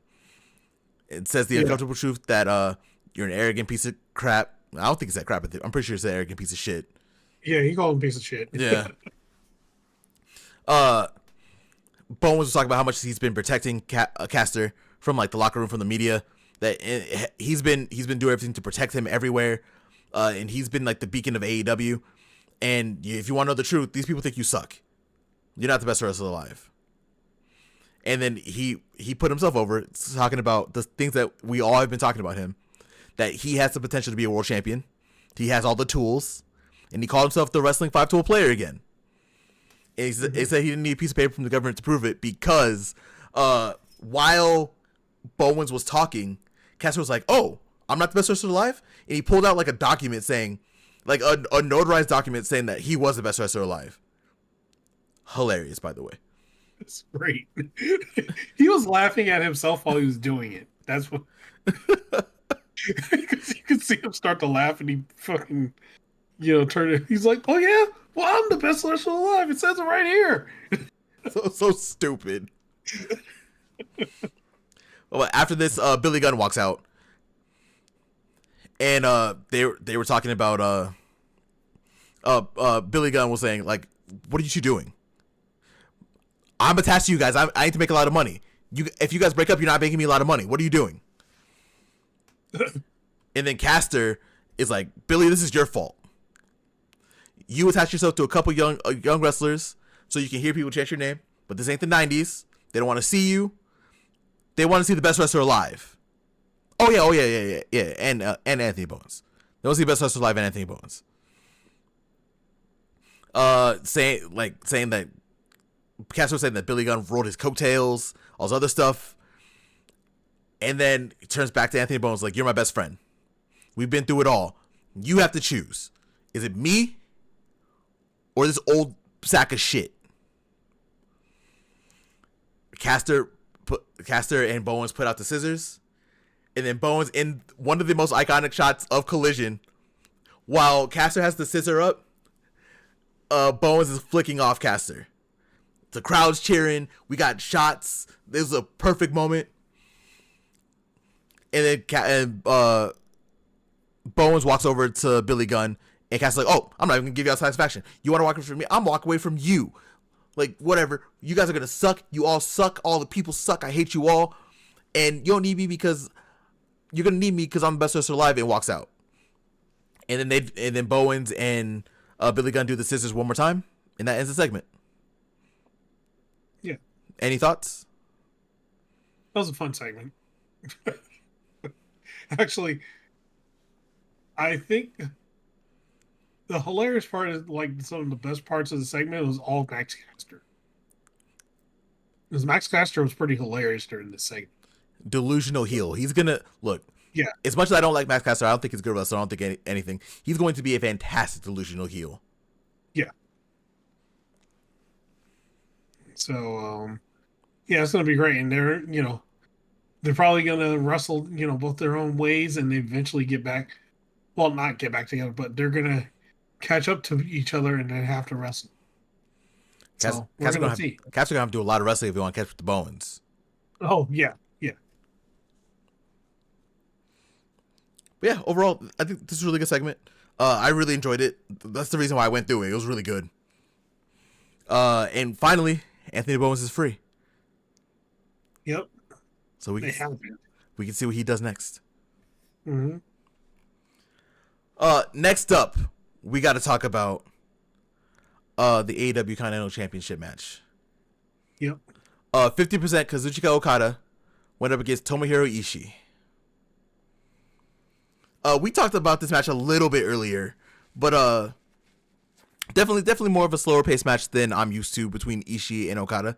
Still really good. Ishii looks like he hurt his leg. He already had his leg wrapped up. If you know Ishii, he has a wrap up usually all the time, especially after wrestling in Japan. And if y'all don't know, he just wrestled Gabe Kidd, Battle in the Valley, to like a 20-minute time limit draw. Fantastic match. They were beating the shit out of each other. That match was so goddamn good. Did you get to watch Battle in the Valley yet? Not yet. You should. It was really good. It was a really good show. But I'm not gonna talk about this match too much. I mean, we all know what happened. Okada wins with the Rainmaker after hitting Ishii with the low blow, of course, because it's Okada. America Okada has to do whatever he can to cheat, and that's just how that is. You have any thoughts on this match?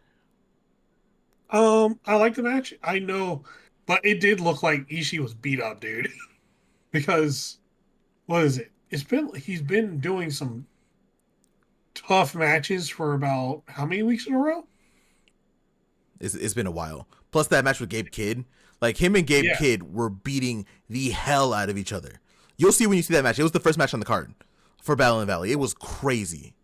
But I would say like a good 3 weeks in a row, right? Since about New Year's, so since like Wrestle Kingdom, Ishii's been doing some heavy matches, some hard hitting matches. So I'm not surprised like this one. Actually, here's the funny thing. It looked like in the beginning, Okada was trying to phone it in, go 30% Okada, and Ishii wasn't having it. Ishii was hitting the shit out of him. Made him wake up. Yeah, he woke his ass up. He's like, oh shit, I forgot who I'm in the match with.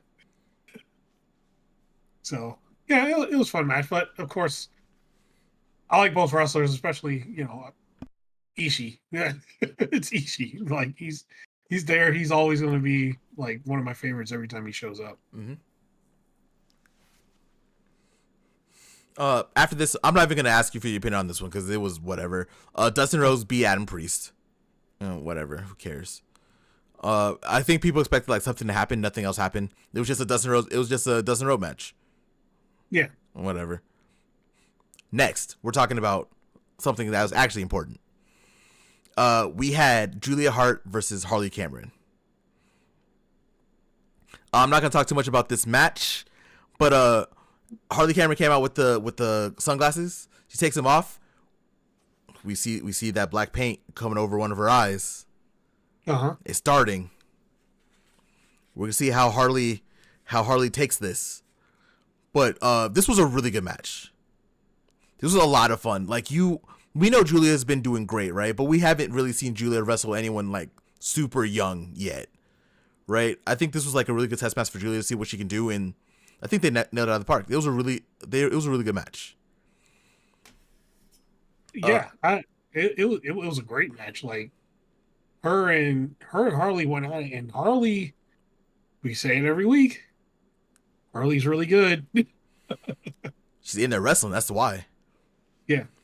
Wrestling anybody and everybody. Like she literally just wrestled the world champion last week. Yep. She's going in, dude. End of the day though, Harley Cameron did tap out to Julia Hart. Julia put in that Heartless after a really good match. It was a little short, but it was really good. You have any thoughts on this match?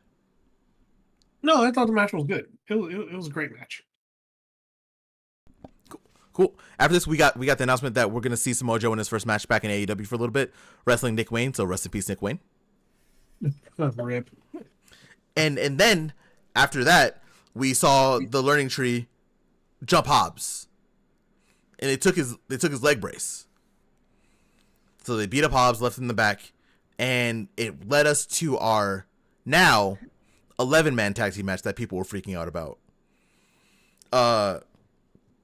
We had Cope, FTR, the Outrunners, and it was supposed to be Powerhouse Hobbs, but he didn't come out with them, versus the Learning Tree, Chris Jericho, Big Bill, and Brian Keith, and controversially, the Death Riders, Moxley, Claudio, and Yuta. Before we get into the match, that you probably saw it, there was a lot of people that were heated that the Death Riders were working with the Learning Tree. We did see that it seemed like the Death Riders didn't really want to do this, but it is what it is. Do you have any thoughts on that before we actually go into the match? People needed to watch the damn match first before going completely in. Yep. Right? Agreed. Because the match told more of the story, like, you know, yeah, they're teaming up, but they don't necessarily agree on everything. They Death Riders are beaten to the beat of their own drum. They do not give a fuck about the Learning Tree. They never did. They only joined them for their own purpose, and that's it. Yep. They didn't give two shits about the Learning Tree the whole time. So they should have watched the match first. They barely Moxley barely even wants to tag in with Jericho. Like Jericho reached out his hand to tag, and Moxley was like, whatever. And the Learning Tree had to like prove something to them, right? That's why they jumped Hobbs, and they took his knee brace and put it on their corner, and you saw how Moxley and the Death Riders come out. They were whatever about it. They saw that they were still whatever, but at least they hopped onto the apron. They didn't hop on the apron right away. Like you said, Death Riders are out there for their own purpose. Yeah. That happens sometimes. Like sometimes, I know people don't want to see this, but sometimes you have to. Sometimes the enemy of your enemy can be your ally for a little bit. That's how that is. I'm not gonna talk too much about the match, but the match was really good. It was a lot of fun. I think this made up for that like shit main event that we got last week between Jericho and Dax. They were just going crazy. I'm not gonna talk too much about the match, but there was a point where the Learning Tree side were beating the shit out of Truth Magnum. But then we hear that music, that powerhouse, and Hobbs is limping to the ring. He gets the tag and comes in and he cleans house on one leg. Killed everybody. Beat down everybody. I will say this. Jericho tried to cheat. Jericho slides in the Ring of Honor World Championship to Bounty Hunter. He tries to hit Hobbs with it. Hobbs ducks it and hits him with a spine buster to pin Keith for the match and for the win. So after being in a world title match on Dynamite, getting jumped after the world title match, getting jumped before this match, Powerhouse Hobbs still comes out and wins it for his team. Mm-hmm. Any thoughts on this match? If they ain't building up Hobbs, I don't know what that is, right?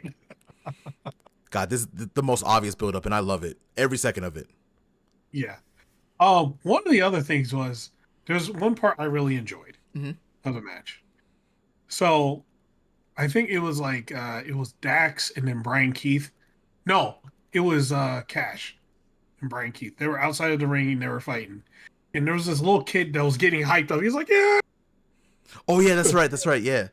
I Go saw for it. that and he was like, oh, "Okay, I know what to do." So I think him and Brian Keith called the audible, and so he beat up Brian Keith a little bit, and then took the kid took him back over to the kid. He's like, "All right, go ahead, chop him." And the kid chops him and goes crazy. He's like, "Yeah." And then Brian Keith sold it like he got killed. I think that was great. Like moments like that are great because you built a wrestling fan for life right there. Oh yeah, for sure. That part was great. And Jericho and everyone came over and they were like trying to get the little kid. The little kid was standing there, like, well, not standing there. He was like held up by his dad, like up there, and Yeah. it was great, fantastic. Yeah, like I think Big Bill was trying to pull Cash off of him, but Cash held on, and then the little kid chopped him, and Brian Keith was like, "Oh!" He flew like 5 feet back too when he got chopped. By the way, hilarious. Yeah, this shit was hilarious, man. It's fun. Like, It's a great time. yep, and yo, you guys gotta give some credit to Brian Keith. He's doing some good stuff. He's literally the best part of the ring tree. Literally. Yeah. Him and Big Bill are. Yeah. The leader, not so much, but him and Big Bill, because Big Bill, after England, Big Bill kind of started soaring, right? I wish AEW would get that breakup going. Because we saw like little teases of it, but we know how Jericho is. Whenever anything needs to end with Jericho, it has to go out another 7 months in AEW. So Dies, and then he's like, "Then I'll go." But yeah, overall, what were your thoughts on Collision? Collision was fun, man. I enjoyed it. For me, this is like the first time that Collision felt like really important in a little while. Mm-hmm. And it seems like we can get that more next week too. So hopefully they keep this up. It was a great show. It was really fun. Yeah, it felt different from. I liked that it was a contrast to Dynamite, right? It just there was a different feel. But I got something to say like right after this. After we're done talking AEW, I got something else to talk about. Ooh, go for it. Okay. So I just got just looked up the little news about TNA Genesis. Oh no. No. It's not. Oh no. It's a where is he going? What you got? At the end of Santana and Josh Alexander. Uh-huh. Josh Alexander quit TNA. Josh Alexander's done with TNA. Ooh. So now we can speculate where are you going. You know, we had that one news break episode that we had where we were talking about Josh Alexander earlier, like a little bit like late last year. Mm-hmm. We said his contract was expiring in February. We said, right? February? Yeah. And it looks like this is his last pay-per-view. It looks like he's done. Like done. Josh Alexander. Do you like springtime in Japan? There's a little tournament called the New Japan Cup. I would love to see you in that. Josh Alexander, do you like to fly around the United States every week on a Wednesday and a Saturday? We got the show for you. Mm-hmm. It's the other place. There's two places where the best wrestle. One in America and one in Japan. You can run both. Take your pick. You can do both, though. Yeah, you can do both. Just, it's open. And then it's also interesting, too, because Scott D'Amore was backstage on Dynamite. Okay, I might say something a little controversial. What's up? So we said AEW and we said New Japan. For those who might not be aware, we said New Japan, AEW America. Uh-huh. What if and hear me out because it might sound crazy. No, it's not crazy. I think I'm thinking the same thing. Scott D'Amore's backstage in AEW, right? Uh-huh. We know something's going on with Ring of Honor. There's like some kind of TV deal, right? Alleged. Well, we'll say alleged. There's some alleged TV deal. Allegedly, yeah. There's an alleged TV deal, a phantom TV deal for Ring of Honor that may or may not be happening.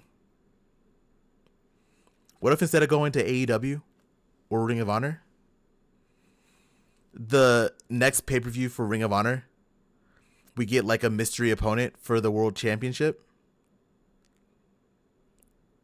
And hopefully he can take that music, but we hear that death metal walking weapon music. Oh, hell yeah. And he comes out and kills Jericho and becomes Ring of Honor World Champion. Takes over the show. I'm not seeing anything bad about this.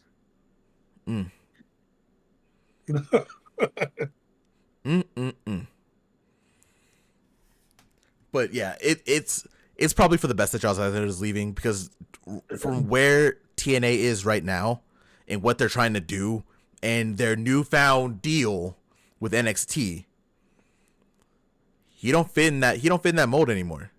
No, he doesn't fit in that mold no, not at all. Like the mold he fits in is like the New Japan AEW mold. He's a, just all purposes of the word, a wrestler. Yes, a walking weapon. Mm-hmm. Versus a half entertainer. Yeah. Wherever he goes, I don't know where he's gonna go, but I think him backing out of this means he's definitely not feeling WWE. Yeah, actually, he's been trying to leave. Yeah, for months now. Like, he even talked about an interview, right? We talked about it before.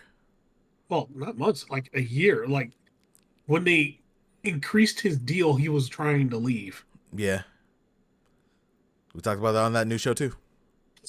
Yeah. I don't know, man. We'll see where he goes. He might be taking a little bit of break, but that means he's gone. Speedball's gone. Uh-huh.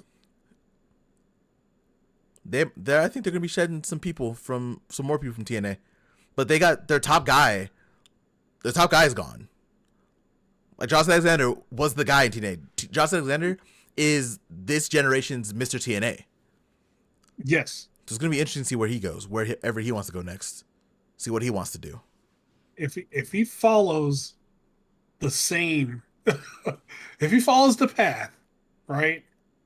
Because it's always TNA, New Japan, and somewhere else, right?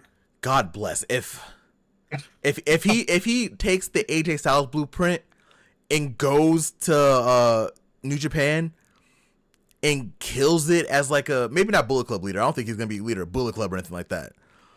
But if he goes in there and just starts tearing up in Japan for like a year, oh my God.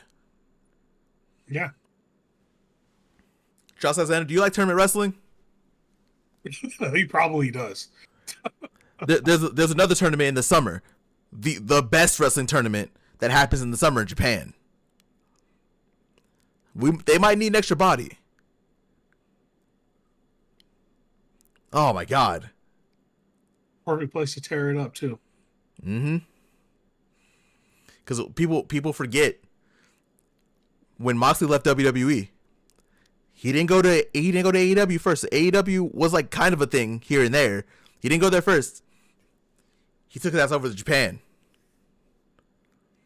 Beat the shit out of Juice Robinson. Joined the G1. Probably one of the best G1s of like the modern era, before the pandemic kind of ruined G1s for a little bit. Yeah. Then he went to AEW. So hey, all I'm saying is,